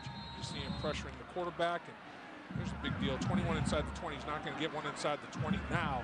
He's plus 15 on the season. 21 inside the 20. Only 6 touchdowns. So Kyle Tucker into the wind. What can he do? Jordy Nelson, and he does a good job to hang it up. Nelson calling for the fair catch as he'll pull it in. And the Wildcats will have it 1st and 10 on the first possession of the second half at their own 34. So outstanding effort. Boy, 39-yard punt with no return in that wind. Good job. Yeah, 39-yard net is not too shabby in those circumstances for sure. It's a stiff breeze behind right now, the Wildcats. So now it's time, with 15 minutes, the wind at your back, knowing in the 4th quarter you're going to be working into the wind, trying to play catch up. You don't want that. You got to get even here or take the lead. Yeah, you got to bite into the lead on this possession. A 2-score game in Kansas's favor right now. And they want to shut Kansas State out in this quarter and make them go into the 4th quarter into the wind, down 2 scores. James Johnson, the single set. Freeman sliding away from the pressure, but still can't get away. And it's that guy again, Brorson, who got the sack and who also had a touchdown on a fumble recovery by Josh Freeman in the first half. Yeah, and the guy that forced that fumble, McClinton, was disruptive on this particular pass rush as well. Watch inside. Watch inside what happens. They run a little twist. There's penetration. Here comes McClinton. Now step up in the pocket. Rorson finishes it off. But the defensive tackles were the disruptors. Wilder and McClinton, they caused Freeman discomfort in the pocket, made him pull the ball down and try to run it. 2nd and 11 after the sack of Freeman, who's checking off at the line. Looking Jordy Nelson's way. Nelson's got it. Can't get much after the catch, though. Good play by the defensive back over on the far side. Dominic Rue. Dominic Rue, former wide receiver, now strictly playing in the secondary. Pretty good athlete to be able to make that switch. Jordy Nelson, see what kind of a route he runs. He comes out of the cut decently, and the ball is right there. That's timing. When the ball was in the air before Jordy Nelson snapped his head around, after he came out of that cut on that out route. Now a big third down the other way, Dave, and they were 4 of 6 on their third down tries, Kansas State, in the first half. So 3rd and 5, maybe a little less, call it 3rd and 4. Run Patton out of the backfield. Look for the middle screen. No. Little screen over to the far side, and it didn't fool Mike Rivera, the middle linebacker, like a spy. Was he on top of it? Yeah, he had coverage on the back. By design, he had coverage responsibilities on the running back. And watch him. Here he comes. He sees the screen, and he runs right out into the screen. He thought the back was in to pick him up and blitz pickup. And if the back releases, he's got him in coverage. Great play by Rivera. Very, very active. That's just a good, intelligent read right away. Great recognition. Downwind over the head of Jonathan Lamb. And it's going to find the end zone. So the Jayhawks, for the second consecutive time to start the second half, they'll have it at their own 20-yard line after the 61-yard punt. A net of 41 for Tim Rarer. Kick for football. As the sun gets ready to set. We are just beginning the season. A 20-10 ball game between the Jayhawks and the Wildcats. So much left in this baby. Yep. Only 3+ gone in the third. Can they get corners going? He's got a lane. He loses the football. It's pounced on. The Jayhawks lose it. What a play by Eric Childs, a redshirt freshman. Gets on top of the football with the recovery. Boy, talk about putting a hat on the football as well, though. Well, Justin McKinney is the guy that forced it. And Justin McKinney, he comes off the corner slot and just, boom, puts a, I mean, he's being blocked. I thought it looked like it was illegally, but he does a great job. Watch number 22 in the white jersey. Here he comes. Whew. Helmet right on the elbow, right on the funny bone, ball's out, recovery made, short field to Kansas State. Now it's 4 turnovers to 3.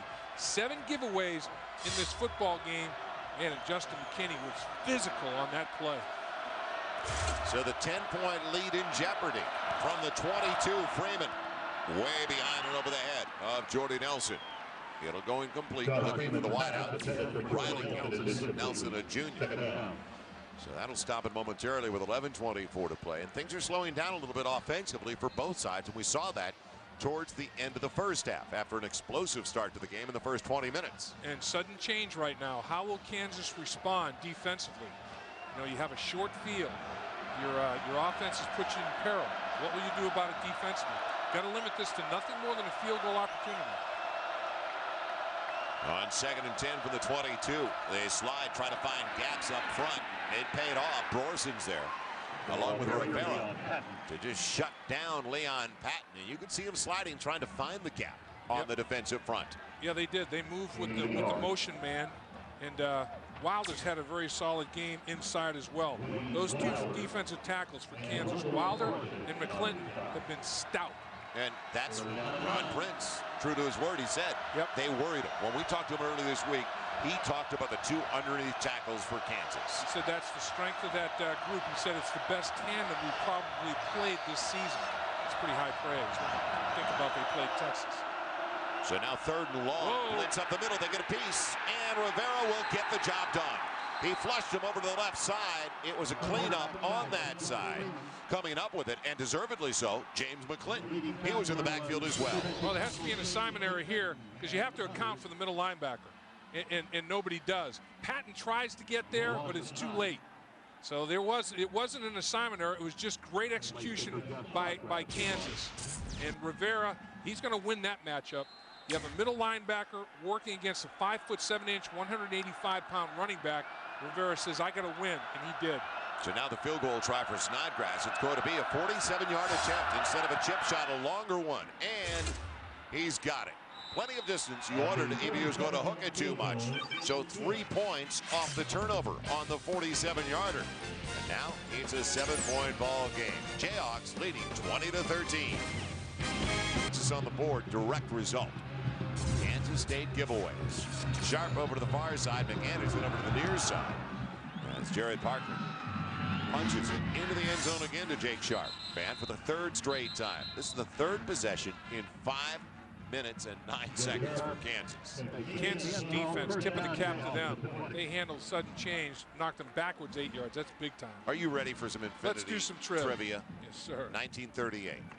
Name the 4 Kansas players since that year to lead the league in rushing. There are a couple of easy ones. Well, you'd have to say John Riggins. You'd have to say Tough Tony Sands.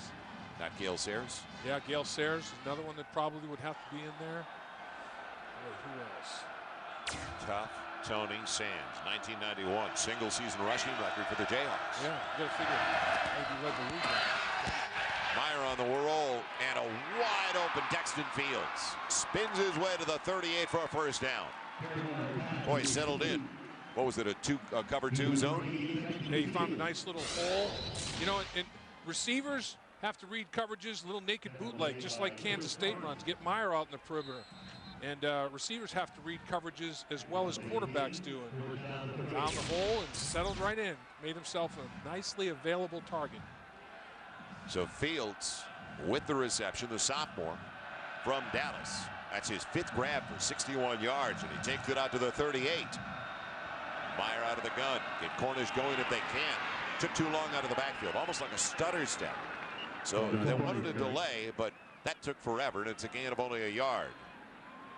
113 a game. That is best in the Big 12. 9th in the nation. John Cornish.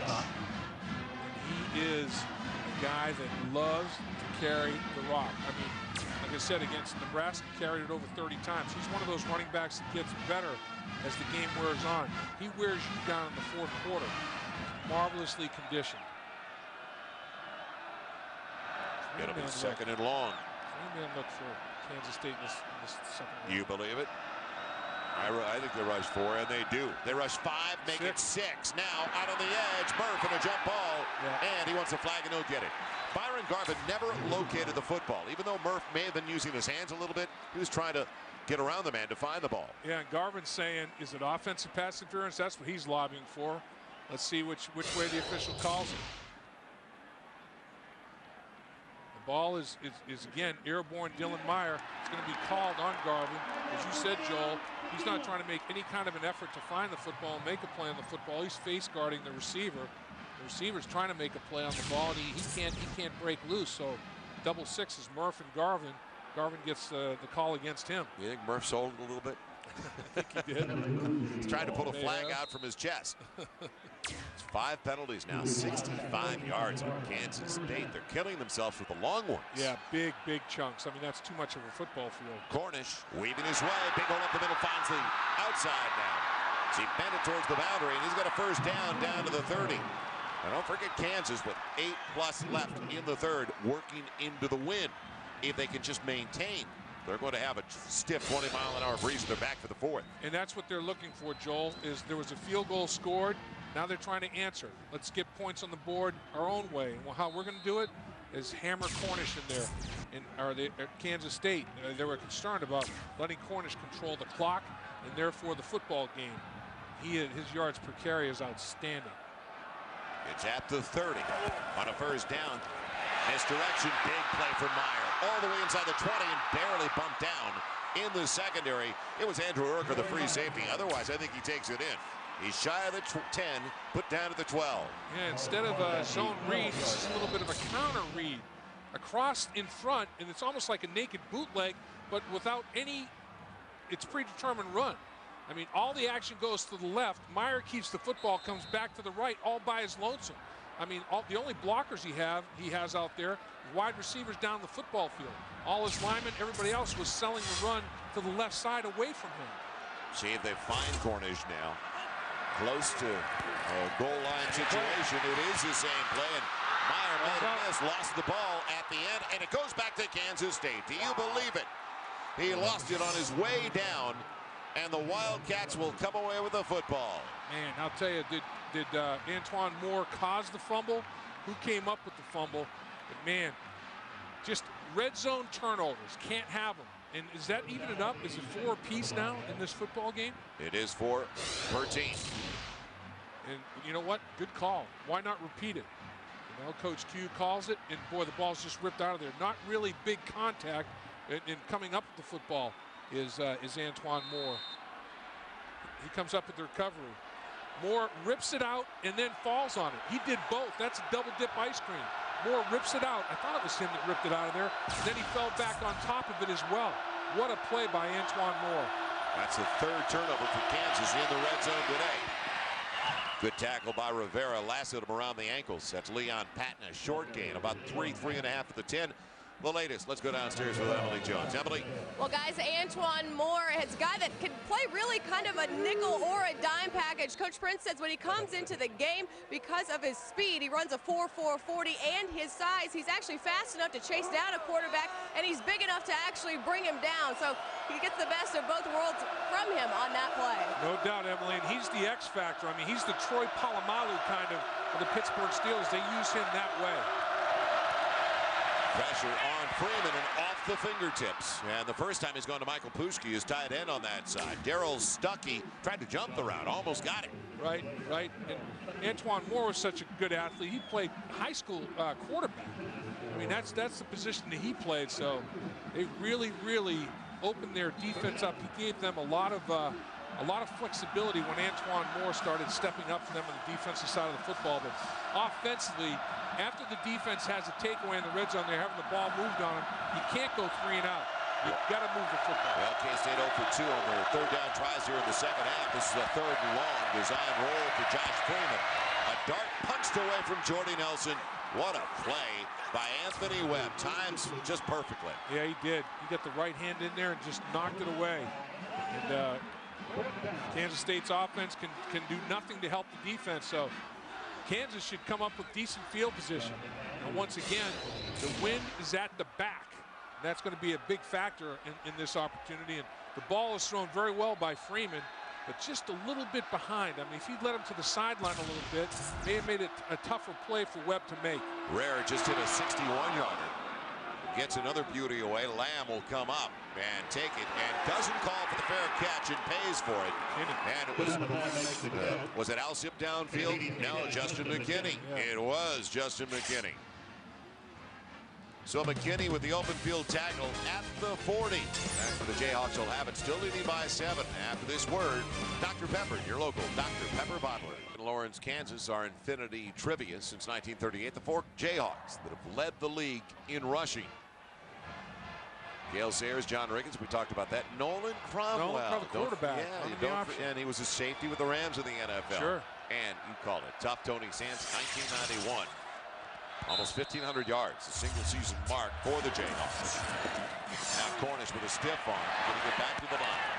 No, he'll lose yardage as he's put down a loss of 1.5 yards, 2 yards by that man again, Antoine Moore.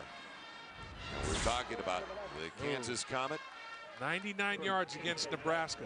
You can't go any longer than 99. They might tie his record. Nobody will beat it, though. Look at that stride. You talk about smooth. Holy mackerel. The Kansas Comet, Gale Sayers. Not a bad run with the Chicago Bears either. No, absolutely not. 5:48 left here in the third. Kansas with the ball, a 7-point lead. Meyer throwing into the wind. On the out, it's complete. Murph makes the first miss and gets it up to the 47. He's short of the first down. They'll say the 46 by about 4. Dropped by Joshua Moore. You know, speaking of Chicago Bears, Coach Prince compares this John Cornish to Thomas Jones of the Chicago Bears. There's a nice little pattern. Yards after catch. Every yard is important in this big rivalry. It's a good job of getting your shoulder pads up the football field, squaring up, and getting yards after catch. Of course, Coach Prince coached against Thomas Jones when he was at Virginia Tech, and Coach Prince was at Virginia. Now Thomas Jones doing it for the Bears in the NFL. Big third down, 3rd and 4. Pocket holds up. Over to the near side. Can he get away? No. What a play on the outside by Garvin. Great tackle. Wide receiver, a big target at Dexton Fields, thought he could spin away for the extra yard, but he's going to be a yard and a half shy. How close is this game? That was the 43rd snap for the Jayhawks. Prior to that, they had 249 yards of offense. 43 snaps for Kansas State. They have 249 yards of total offense. A little close? Right, and what it's boiled down to is field position by kicking game and turnovers. And Kansas has taken advantage of turnovers. Kansas State, 4 takeaways, has scored 3 points. Kansas has scored, what, 17 of their 20 off of the 4 takeaways? That 14-point differential is big. Jordy Nelson waits. Now wobbler, returnable type, and he'll call for the fair catch. Takes it in cleanly. So decent field position when you consider where they could have been. The Wildcats will take it comfortably at their own 20 after only a 31-yard punt, a sellout. the biggest crowd in the history of Memorial Stadium, almost 52,000. And we knew it when we were walking around the ballpark. Long before kickoff, you could feel it. It was a lot of fun outside. There was a big buzz outside, and the Sunflower Showdown is back, and it's back strong. Both these football teams playing well. Yeah, real healthy situation. And they were having fun with each other outside. Not animosity at all. Two schools separated by a little more than an hour on Highway 70. From the 20 on first down, James Johnson run down by Rivera again and Brorson. Boy, what a game. Now Rivera had him high, but Brorson, he has shown up on film all day. Yeah, he has. He's played very, very solidly. And this football game has some recruiting implications, not just for this year's signing class. They've already decided. I think Kansas State's gotten 6, and Kansas has gotten 3 of the top recruits in the area, and they've decided to go elsewhere, you know, like Nebraska's and Texas and wherever else. But the future stars are watching this football game and deciding where they might want to go to school. That's why this game is so important. It'll be 2nd and 9 on the roll. Freeman in trouble and just throws it away. Good move. Jordy Nelson into the neighborhood.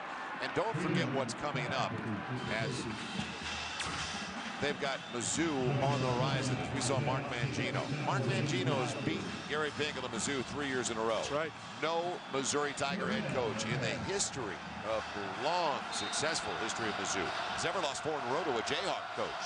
First Down Line brought to you by Overstock.com. Live customer service and an online price guarantee. Shopping online has never been easier. Overstock.com. I know Mizzou had the early lead today, and Iowa State don't know if it held up. Bill Young has been very aggressive. Will he be aggressive here on this 3rd and long? Freeman taking the guard with him for blocking. Gets popped as he fires it over the head of not only Aqib Talib, but his wide receiver Cedric Wilson. Good coverage downfield. And the reason it was wide and high was because he did get popped. Talib is outstanding. Talib is flypaper down the football field.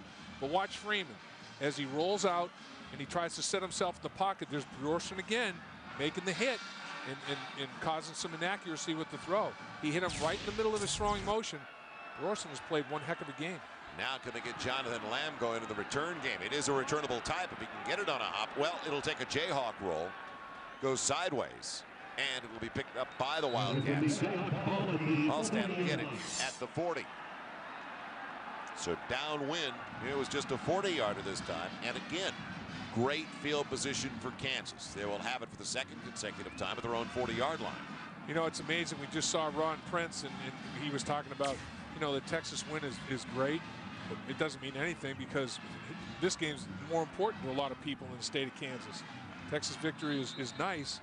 We've got to beat Kansas. Kansas State, Kansas is a huge, huge rivalry. Well, as you mentioned, too, the bragging rights and recruiting purposes. The dump off. Nice move after the catch and a big gain on first down as it's taken in on that side by Dexton Fields. 8 yards on the reception. And now on 2nd and 2, the playbook is huge. And watch the block. You know, downfield, you have to do some things for your teammate. Literally a wide receiver screen. There's a 3 receiver package out there. 2 have to block. 1 catches the football. It's what you do without the football sometimes that makes it a good play or not. And the other wideouts blocked well. It'll be 2nd and short after the gain of 8. Wide side option, perfectly timed pitch to Cornish. Cornish breaks a tackle. He's got it inside the 40. Stepping out of bounds to the 39 with the first down. Run out by Antoine Moore, but the timing by Meyer. Yep, the timing and the decision making, both are outstanding. I mean, he pitched that ball at the most opportune time. And as he takes it up toward the line of scrimmage, and he freezes Garvin. And once Garvin leaves Cornish and Meyer sees that he froze him, he got the ball immediately into Cornish's hands. Good read, good execution. Now Cornish above his average of 113 yards a game. Working into the wind. Can they keep it going on the ground? Or even the short stuff we've seen through the air. Now Meyer shovel pitch. Waiting for a block. Cornish got it. And he makes the most of a situation where it looked like it was only going to be a couple. He got about 4, almost 5. Well, Nick Quartero is in a nice little role right now as a play caller. You know, with the option, and now watch the shovel pass. Watch Ian Campbell. He's going to rip up the field, run a shovel pass underneath him. Let him go, and here's Ian Campbell out in the space. Boy, if somebody had stayed on their feet and been able to pick up Archie, would have gotten a lot of yards out of it, but You know, use the aggressiveness against him. Ian Campbell wanted the quarterback sack. Shovel pass may slow him down a little bit. It'll be 2nd and 6 inside the 35. Jayhawks still up by 7. Cornish on the delay. Let the pursuit slide by and still managed to get 2-3 yards out of it again. Boy, he's got great awareness, great vision. He does, and patience, all the things that come with it. And it starts with the guys in the middle, the big offensive line. You know, it looks like it's a draw. They're running turn back protection. It looks like a pass to the defensive line, but it's a draw play. And the interior of the Kansas offensive line, Whitaker, Ochoa, Dombach, center and guards, doing a nice job. Anytime your running back is averaging those kind of numbers, over 6 yards a carry, you're getting some things done in the trenches. A lot of guys, we talked about it, they run themselves out of plays. Not John Cornish. Now on 3rd down, and a huge 3rd down working into the wind. Can they get it? No. Almost intercepted a collision between 2 Wildcats going for Derek Fine. Unfortunately, Joshua Moore, I believe, got the worst of it in the collision with his teammate on that play, and it looked like he was colliding with Chris Carney, the D-back. Man, this was helmet to helmet with teammates. Ooh. That hurt. That's a serious blow. That's a serious blow. I mean, Archer, he brings a punch. I mean, that's a linebacker that will strike you. And right now, I would not be surprised if Joshua Moore isn't sure if he's in Manhattan or Lawrence. I mean, that was a big time hit. Let's take a look. Watch the helmet to helmet and look at the head snap. Oh gosh, helmet almost comes off, and that's just an unbelievable hit. Jeez, I mean, that one, surprised mouthpieces didn't come flying out with that kind of contact. So just playing the ball, going after it. And the concern from Ron Prince, understandable. Yeah, that's a violent contact. It was Carney on the play with Joshua Moore, and you can see him put his knee up, so he's okay. Yeah, he just took a shot. He got rung. The hitter is Joshua Moore, who delivered the hit, is the one that's in having more problems. Carney, it's a shock to your system. Man, yeah, right. Total shock. It is. It's like if you've ever boxed, it's like getting tagged in the ring, and you're disoriented. And I'm sure there was some disorientation going on, and trying to come to his senses right now. That long distance phone call, it's ringing, nobody's picking up on the other end. You just get that constant ring in your ears. Yeah, they may want to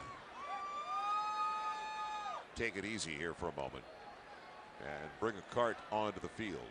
Hope they don't need to, but that's the way it's looking right now.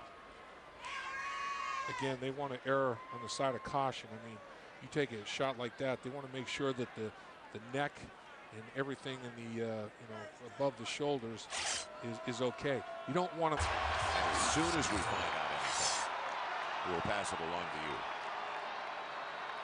So on 4th and short, now they have to make a determination, and they are going to keep the offense on the field because of the wind they're working into.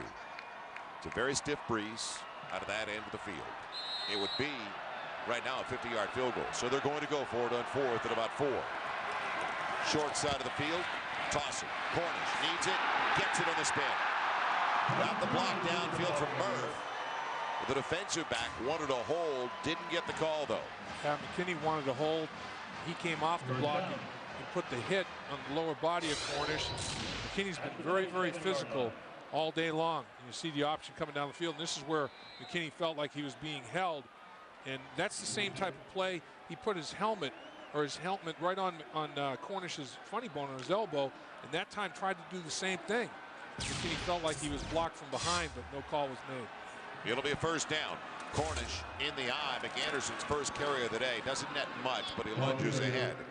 Inside. The 27 down to the 26. Rob Jackson wrapped him up, and that is going to do it, as I think we all need to bring at the end of 3. And as you mentioned, Joel, the reason Kansas went for it, Scott Webb is 2 of 6 on the season, 40 to 49 yards, and that was longer than that. John Cornish, but Cornish, the story, averaging 6.5 yards a carry. Well, Kansas scored 17 points off of Kansas State turnovers because they've given it short field. Kansas could have more points on the board. That's the bad news. The good news is they've given it up long field for Kansas State. Kansas State's only gotten 3 points off of those turnovers because they've had to go a big distance. Cornish picked up the blitz. Now isolation. Murph trying to get to it. And out of the play, Byron Garvin right there. It was underthrown anyway. And a little wide as we head downstairs to Emily Jones. Emily? Well, guys, it is Kansas State's policy not to comment on any player injuries. I can tell you, however, that as Josh Moore was being carted off the field, I did see him moving his hands, and he just left Bill Snyder Family Stadium in an ambulance where he will be taken to a local hospital for observation. That's great news, Em. We saw him move his legs, and you saw him moving his hands, so that means, you know, he had movement in all his extremities, which is extremely, extremely positive. Big third down. They're already in field goal range, though, now with the wind at the back of their place kicker. Plenty of time. Meyer trying to run for it. He won't get it. He's going to be brought down inside the 25, down to the 24. Rob Jackson there to get to him, but I think in the back of his mind, he realized it's already there. Don't make a mistake. Exactly. And it was almost time management to make sure that when you lined up for this field goal, that it was going to be the wind behind the back and make it a lot easier. Cornish was trying to make himself available for a little shovel pass, if in fact Meyer felt so inclined, but Meyer decided to keep it and get what he could. It's going to be a 41-yard try for Webb, who's got a 49-yarder already downwind at this end of the field. On its way, and it's a 2-score game. He gets it from 41 yards out, so Scott Webb with a big one, the junior from Tulsa. And back to a 10-point deficit for the Wildcats. Kansas State. Fourth at Memorial Stadium in Lawrence. Joel Myers, Dave Lapp, Emily Jones. College Football Saturday quadruple header continues later. Washington Apple Cup game, Washington State, UCLA down in Tempe taking on Arizona State. So back-to-back Pac-10 showdowns coming up only on FSN. Big rivalries today, aren't there? A lot of them. It's a huge one for UCLA. After they snapped their losing streak, winning last week over Oregon State. And out of the end zone it goes. Over the head of Leon Patton. So a long field now for the Wildcats. We remind you, before they put it back into play, working into the wind. Kansas State down by 10. Time for a Dr. Pepper game break. Let's head over to Michael Leach. Michael.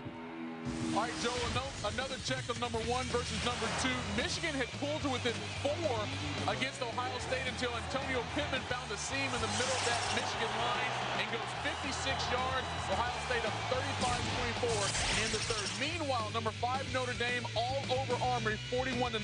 They play number 3 USC next week. Joe. All right. How does Notre Dame get teams like that on their schedule this late in the year? Oh, okay. Traditions.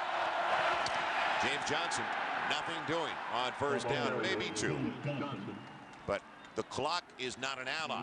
It is for the Jayhawks as it continues to roll as we look at the possessions for K-State. Boy, look at this. A couple of interceptions, a couple of fumbles, lost 5 3-and-outs. Man, very, very difficult day for Kansas State. That right there is called self-destruction. And they've been as big a foe as the Jayhawks have been today.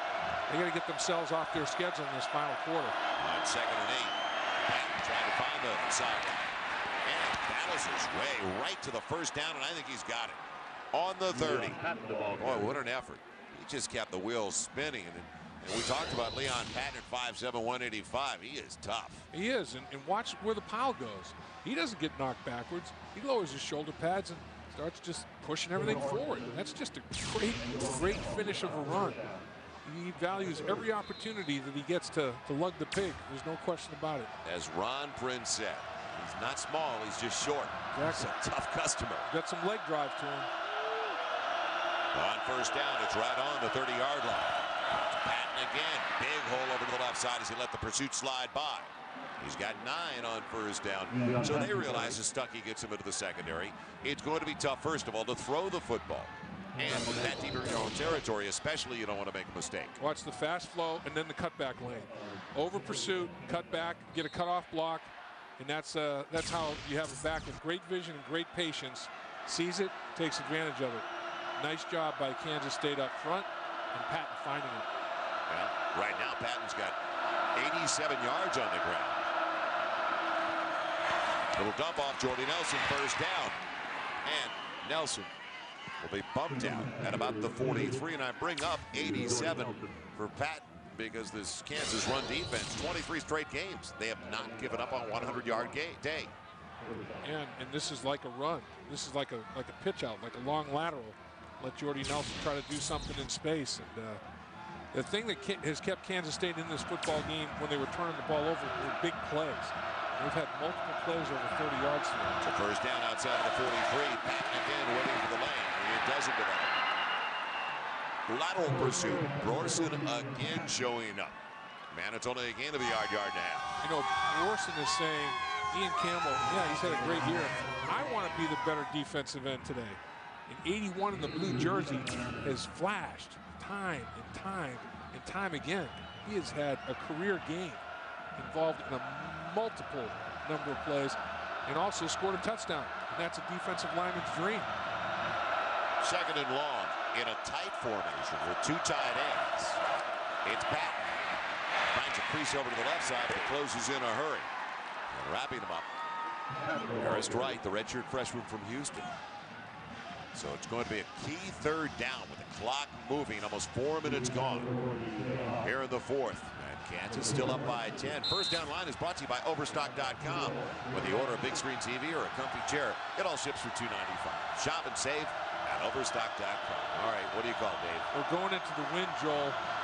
This is a long time-consuming drive. I think you get Freeman out of pocket with a naked bootleg, give him a run-pass option. Yeah, they wanted to roll him. That's taken away. Comes back with a screen, and Pat can hit one. Picked off, going the other way. Interception. Webb, will he take it? Yes. Touchdown, Kansas. Look at I found.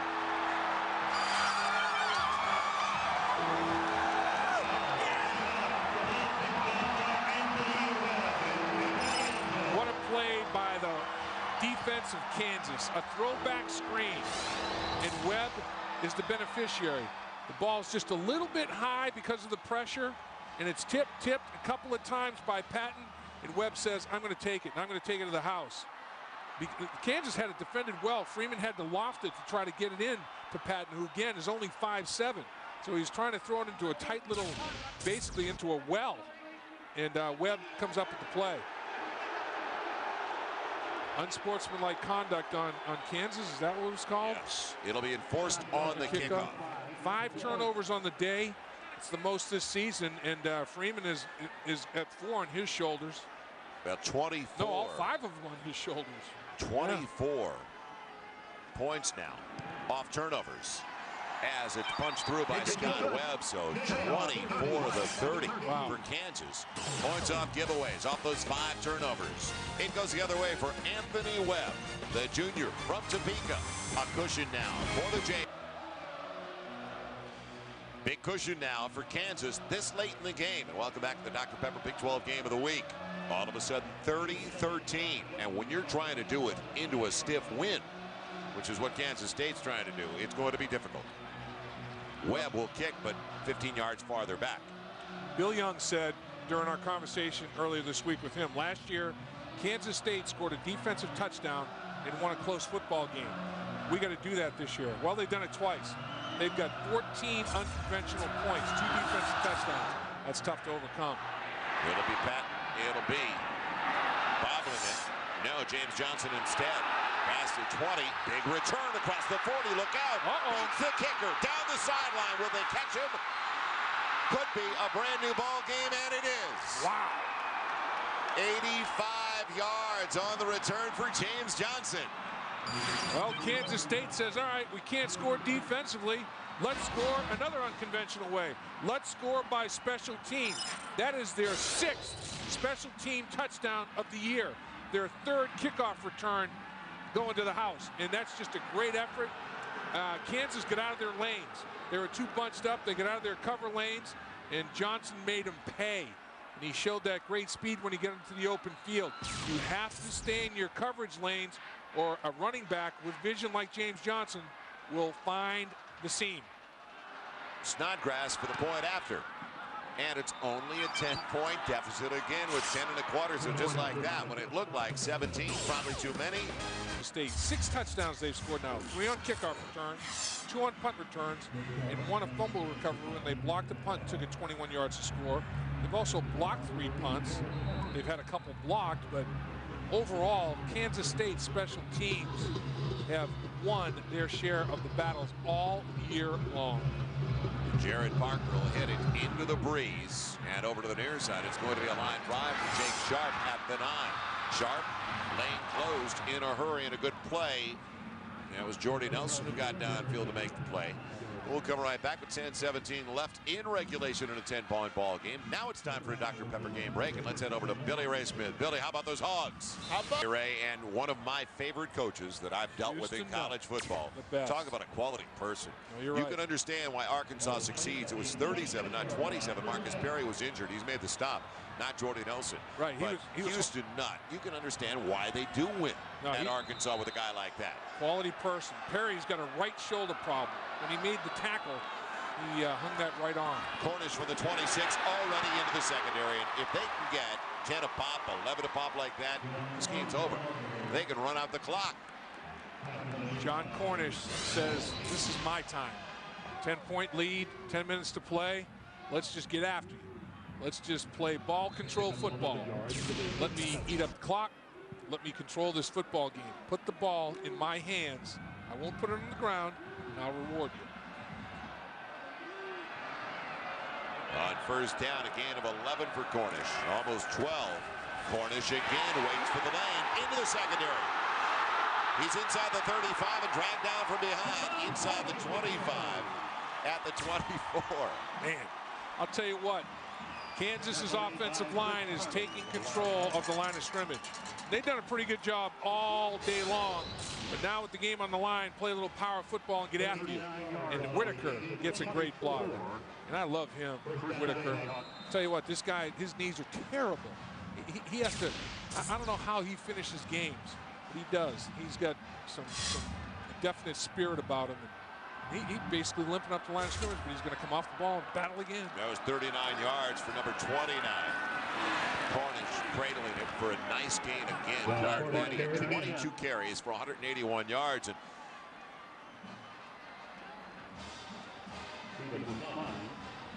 so Cornish with a nice gain on first down. He takes it for about 7.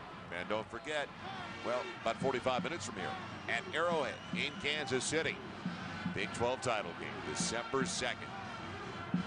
It's all at Arrowhead Stadium. You can log on right now and get tickets, Ticketmaster.com. You can also call that phone number you just saw. So join us December 2nd, Arrowhead Stadium in Kansas City. Short side of the field option. Cornish tripped up out on the edge, and was McKinney, the defensive back out of Sanford, Florida. Lamb can't block him. Lamb just cannot prevent McKinney from coming in and making the big hit. He's done it more than once. He caused a fumble on this play with Cornish. Cornish's only turnover of the game. Watch McKinney come off the edge. Whoosh! Inside of Lamb. Lamb smartly didn't hit him in the back and get a penalty, but Cornish felt that hit. He was slow to get up. Well, if you can hold him to 3 here, and it's 3rd down and 4. Cornish got a limp. Yeah, he took a shot to the side. Yep. But if you can hold him to 3 in your K-State, manageable still, you're only down by 13. So 3rd and a long 3, almost 4. Blitz comes up the middle, fires on the slant, overshoots. So you want a little turn-in route to Dexton Fields. And it's going to be a field goal try coming up. Well, Meyer made sure, he said, one thing I'm not going to do is turn it over in the red zone again. They had 3 turnovers in the red zone. Think of how many points we could have if we didn't have 3 turnovers in the red zone. This game would be case closed, Katie bar the door. But it's not the case because giving the ball up in the short field, the scoring zone, I should say. 8:01 left. It'll be another try for Webb.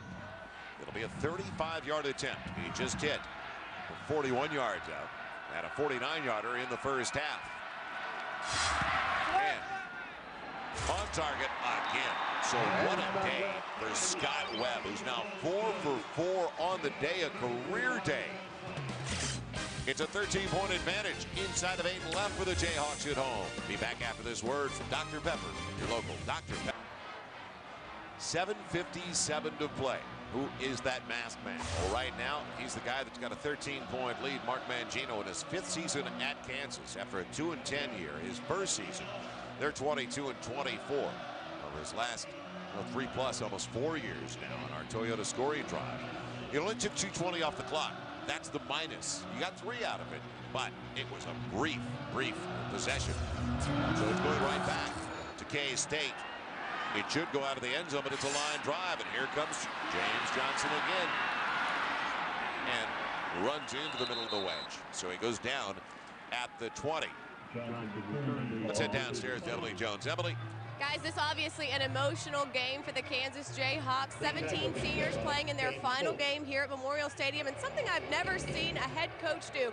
Mark Mangino, before the game today, came out and greeted each and every one of the seniors' families, talked to them, told them how much each one of their kids meant to his program. It was kind of something pretty cool that I've never seen a coach do.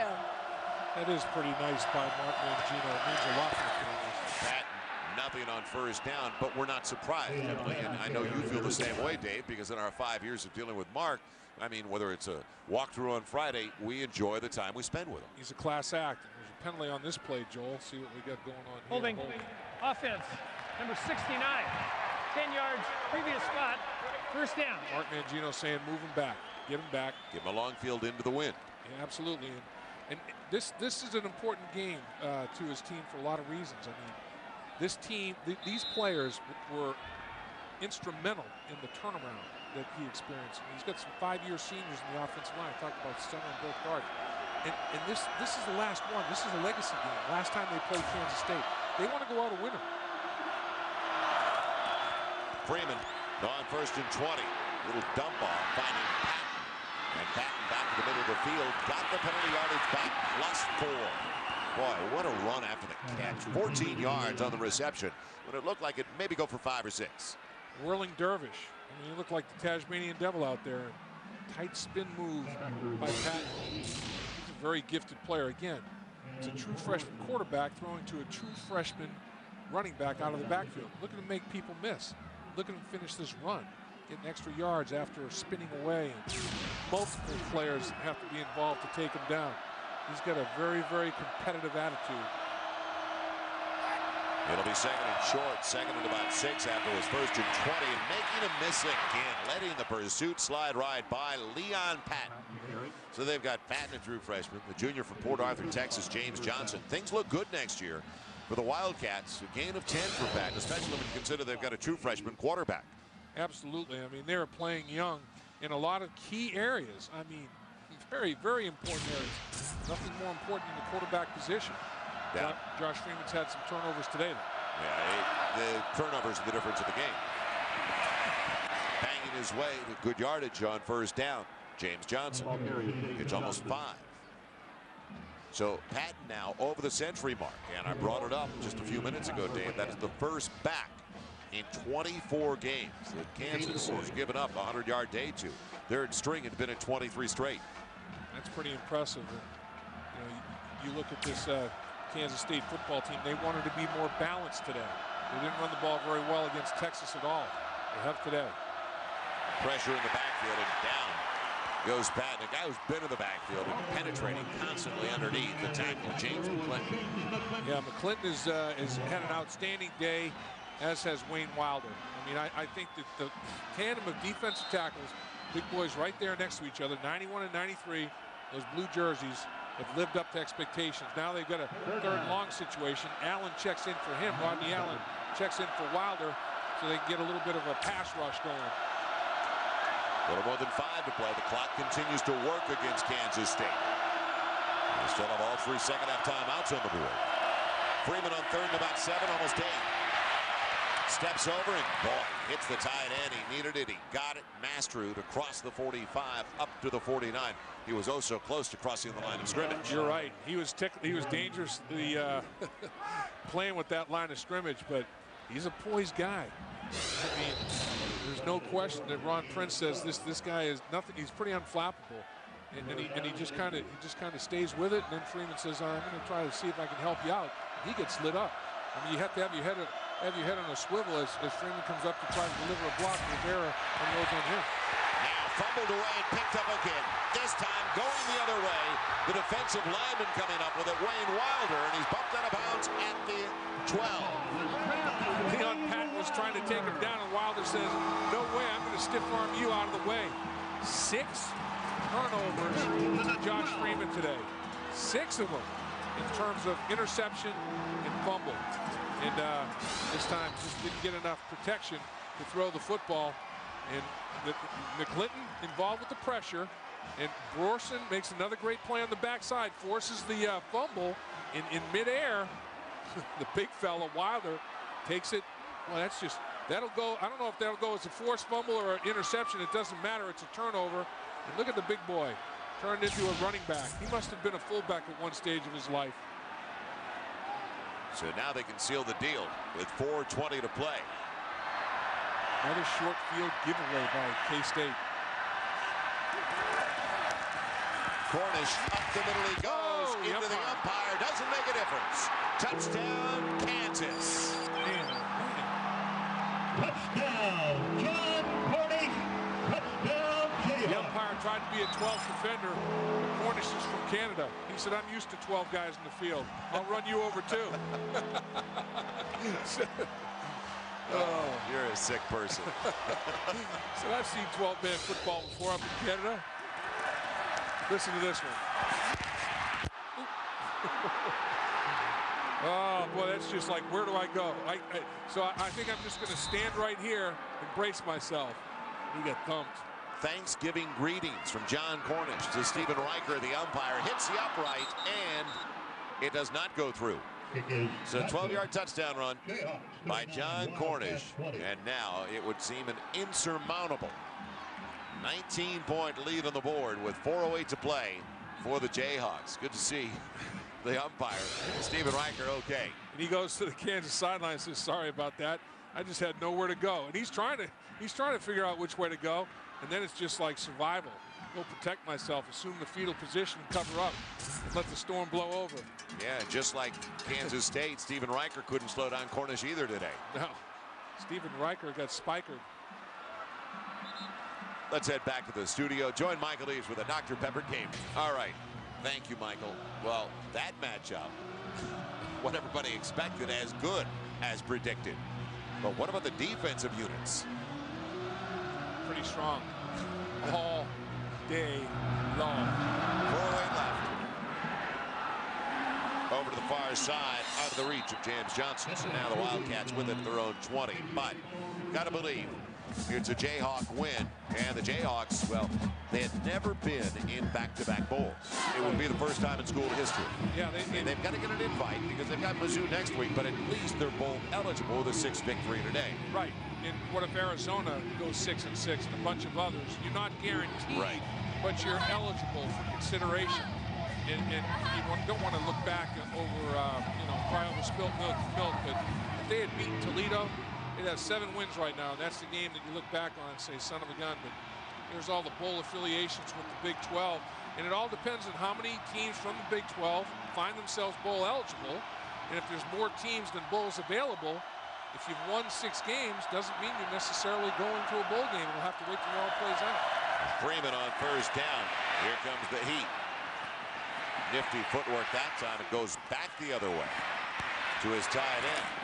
Man, it's complete for Jaron Master, the true freshman. Boy, Freeman does have a short memory.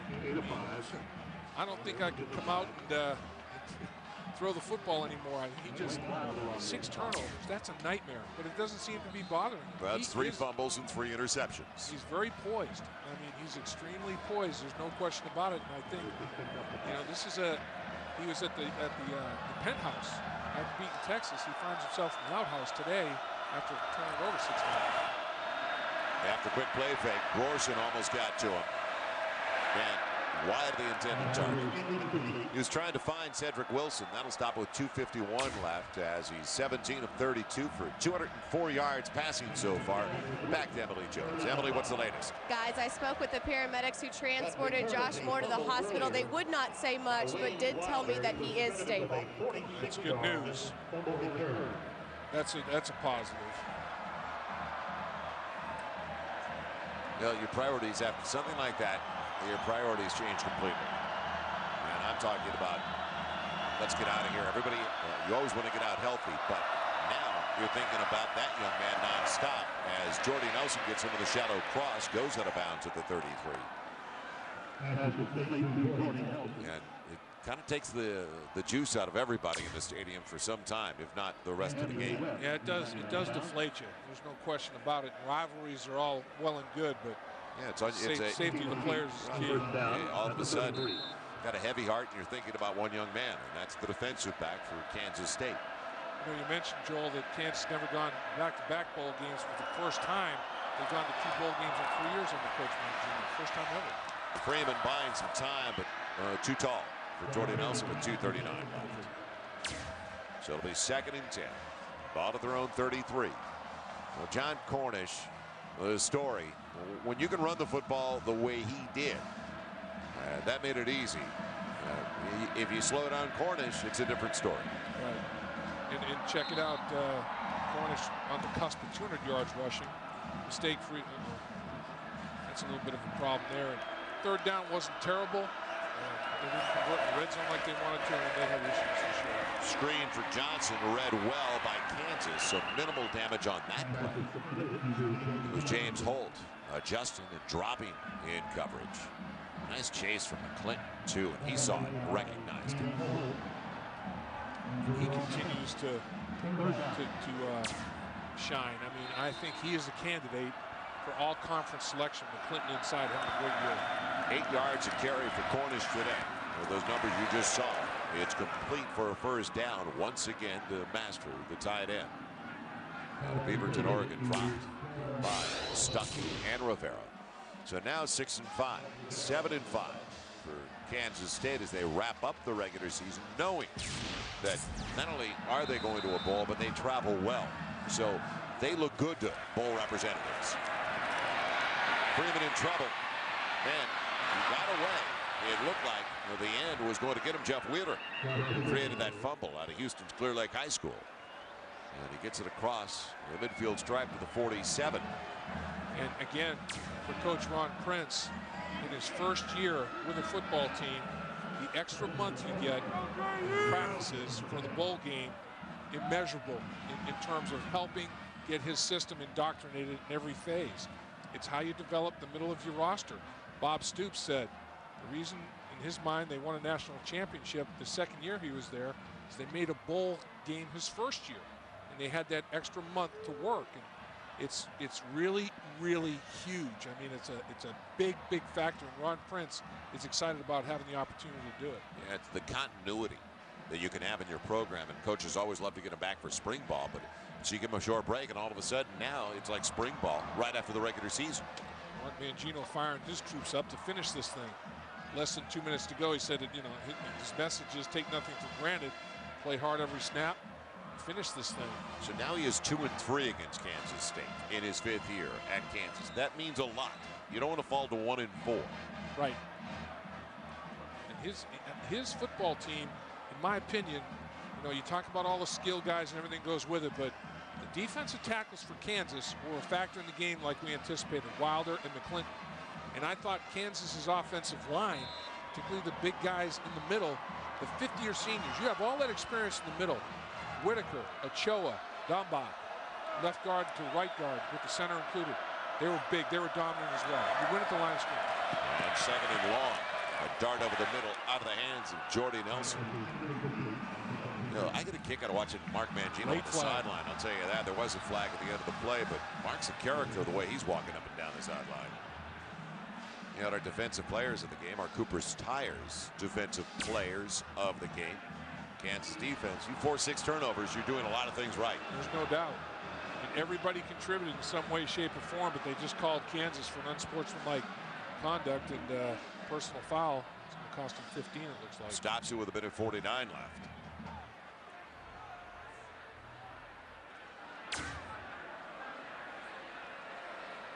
Inside of 7 left.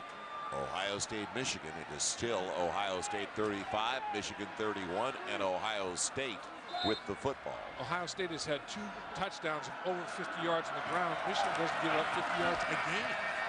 Catch by Nelson. Can't get to the sideline, though. Short game on 1st down of about 5. So will they get any more points? It's already been determined Kansas is going to be 6 and 5 going into the Missouri game. Missouri had a big bounce back game today. See what they do off a bye, because they had Iowa State. At 7-3 going into that game, and in and out of the hands. They were trying to get it over to the wide receiver, Gonzalez. Well, speaking of bye, that's exactly what Kansas came off of. And Mark Mangino worked his guys number ones against number ones, twos against number twos, Tuesday and Wednesday of the bye week. Let them catch up with their academics. The coaches had Friday and Saturday to recruit. The players had Friday and Saturday off. They licked their wounds. The big question was the bye week was it going to be better to rest, or were they going to get rusty with the rest? Now Freeman out to Nelson, and can he get to the marker? Bumped down. Will they give him the first down? Well, the old rhythm of rest. You lose because of the rest, you lose your rhythm. Right. On the other extreme, though, don't forget, this is the 12th consecutive Saturday that Kansas State has played. That's a rarity. Yeah, they're one of 4 teams in the Big 12 that didn't get a bye week during the course of the season. And that's a grind. There's no question about it. That is a tough schedule. So now it's going to be 4th down, 4th and a yard, and it's grabbed by Jordy Nelson. He's got the first down. Rivera pounces on him, but he's got it down to the 28. You know, look at Coach Prince. There's been 18 coaches that have had jobs in the Big 12. Only 6 took their teams to a bowl game in their first year, and only 3 of those came off into a program that had a losing season the year before. Backside pressure from Allen. Freeman feels it. Man, again, can't get it to Gonzalez, but he did. Boy, talk about the recognition. He better feel it. Kansas State, though, will fall to 4-4 in conference play with this loss. 1-3 on the road of the conference, while Kansas will be 3-4 in the Big 12. And you talk about how important is this football game. You know, you got Allen, a big defensive end, not going to quit on the play. He's going to push Freeman all the way to the sideline and make him earn everything. Unfortunately, one of the offensive linemen down for Kansas State now. With exactly 1 minute to play and a 19-point lead for the Jayhawks.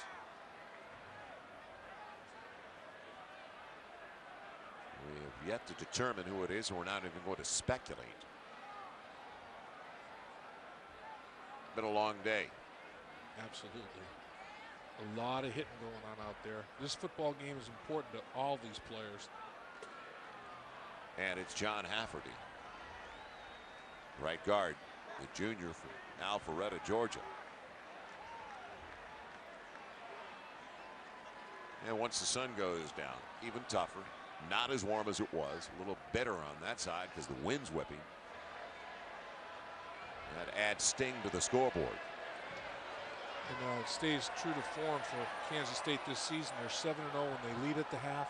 They'll fall to 0-5 when they don't. So they have to get a halftime lead to finish a football game. I've been in an Apple Cup game, and that's going to be a good one. Washington State, and then later tonight on FSN. UCLA on the road in Tempe, Arizona. Screen, and the defensive back had a better shot at it, James Holt, than anybody from Kansas State. Yeah, he made an excellent read. He almost came up with it on an acrobatic play. Yeah, tremendous recognition. He almost turned himself into the screen receiver. And Freeman, that's the last thing he needs is another turnover. Ohio State just scored. Inside of 6 to play in that game in Columbus. We're up 10. Point after penny. And in and out of the hands behind the intended target. It was Antonio Brown, the wide receiver, the redshirt freshman from Mesquite, Texas. Thornton. It'll stop it with 52 seconds left. But all these snaps, they're going to help Josh Freeman down the road. There's no question. Yeah, and you know, the football gods can be cruel to you. You're on top of the world. You know, you beat University of Texas back-to-back weeks. You're Big 12 Offensive Player of the Week. You come into the big rival game, you Sunflower Showdown, and turn it over. 4th and 10. Straight 4-man rush. Freeman with time and over top of Gonzalez, and that'll do it. So now Kansas take a couple of snaps to run out the clock with 47 seconds left. Big win for Mark Mangino and his Jayhawks. They become bowl eligible. And will they go to another bowl for 2 years in a row? John Cornish got the thank you, I'm sure, from Mark Mangino. Said, you know what, son? I love you. You're a workhorse. What about his average today? 25 for 201. That's the Big 12's rushing champion this year with another game with the opportunity to overtake. You're talking about Tony Sands? Yeah. He can take the single season mark. He needed 220 yards to vault into the second position, and he needed 314 to vault Tony Sands to number 1. So he's only 113 yards away with a game to play. If he gets 114 yards against Missouri, he's the number 1 all-time rusher, single season, I should say, in Kansas history. Yeah, on their way to the goalpost, which we hope everybody's going to be okay, but they celebrate. The Jayhawks beat the Wildcats, and they did it by just simply playing a cleaner brand of football today. They took care of it while Kansas State gave it away. They did. There were a lot of turnovers. They had too many turnovers, but Kansas State had way too many turnovers, and they persevered. They get the Governor's Cup. They get the thing back. So our final score, Kansas, thanks to John Cornish. And we talked about his numbers today, 25 for 201 with a couple of scores. He was the workaholic. He carried it all day long. And his leadership was the difference. 39-20, Kansas prevails over Kansas State in the 104th renewal. The Sunflower State Showdown. Dave Lapp, Emily Jones, our entire crowd, Joel Myers. Thanks for joining us. Coming up a little bit later, our quadruple header continues. It'll be Washington State leading the Apple Cup, and then UCLA taking on Arizona. Thanks for watching, everybody. We'll see you again once again next.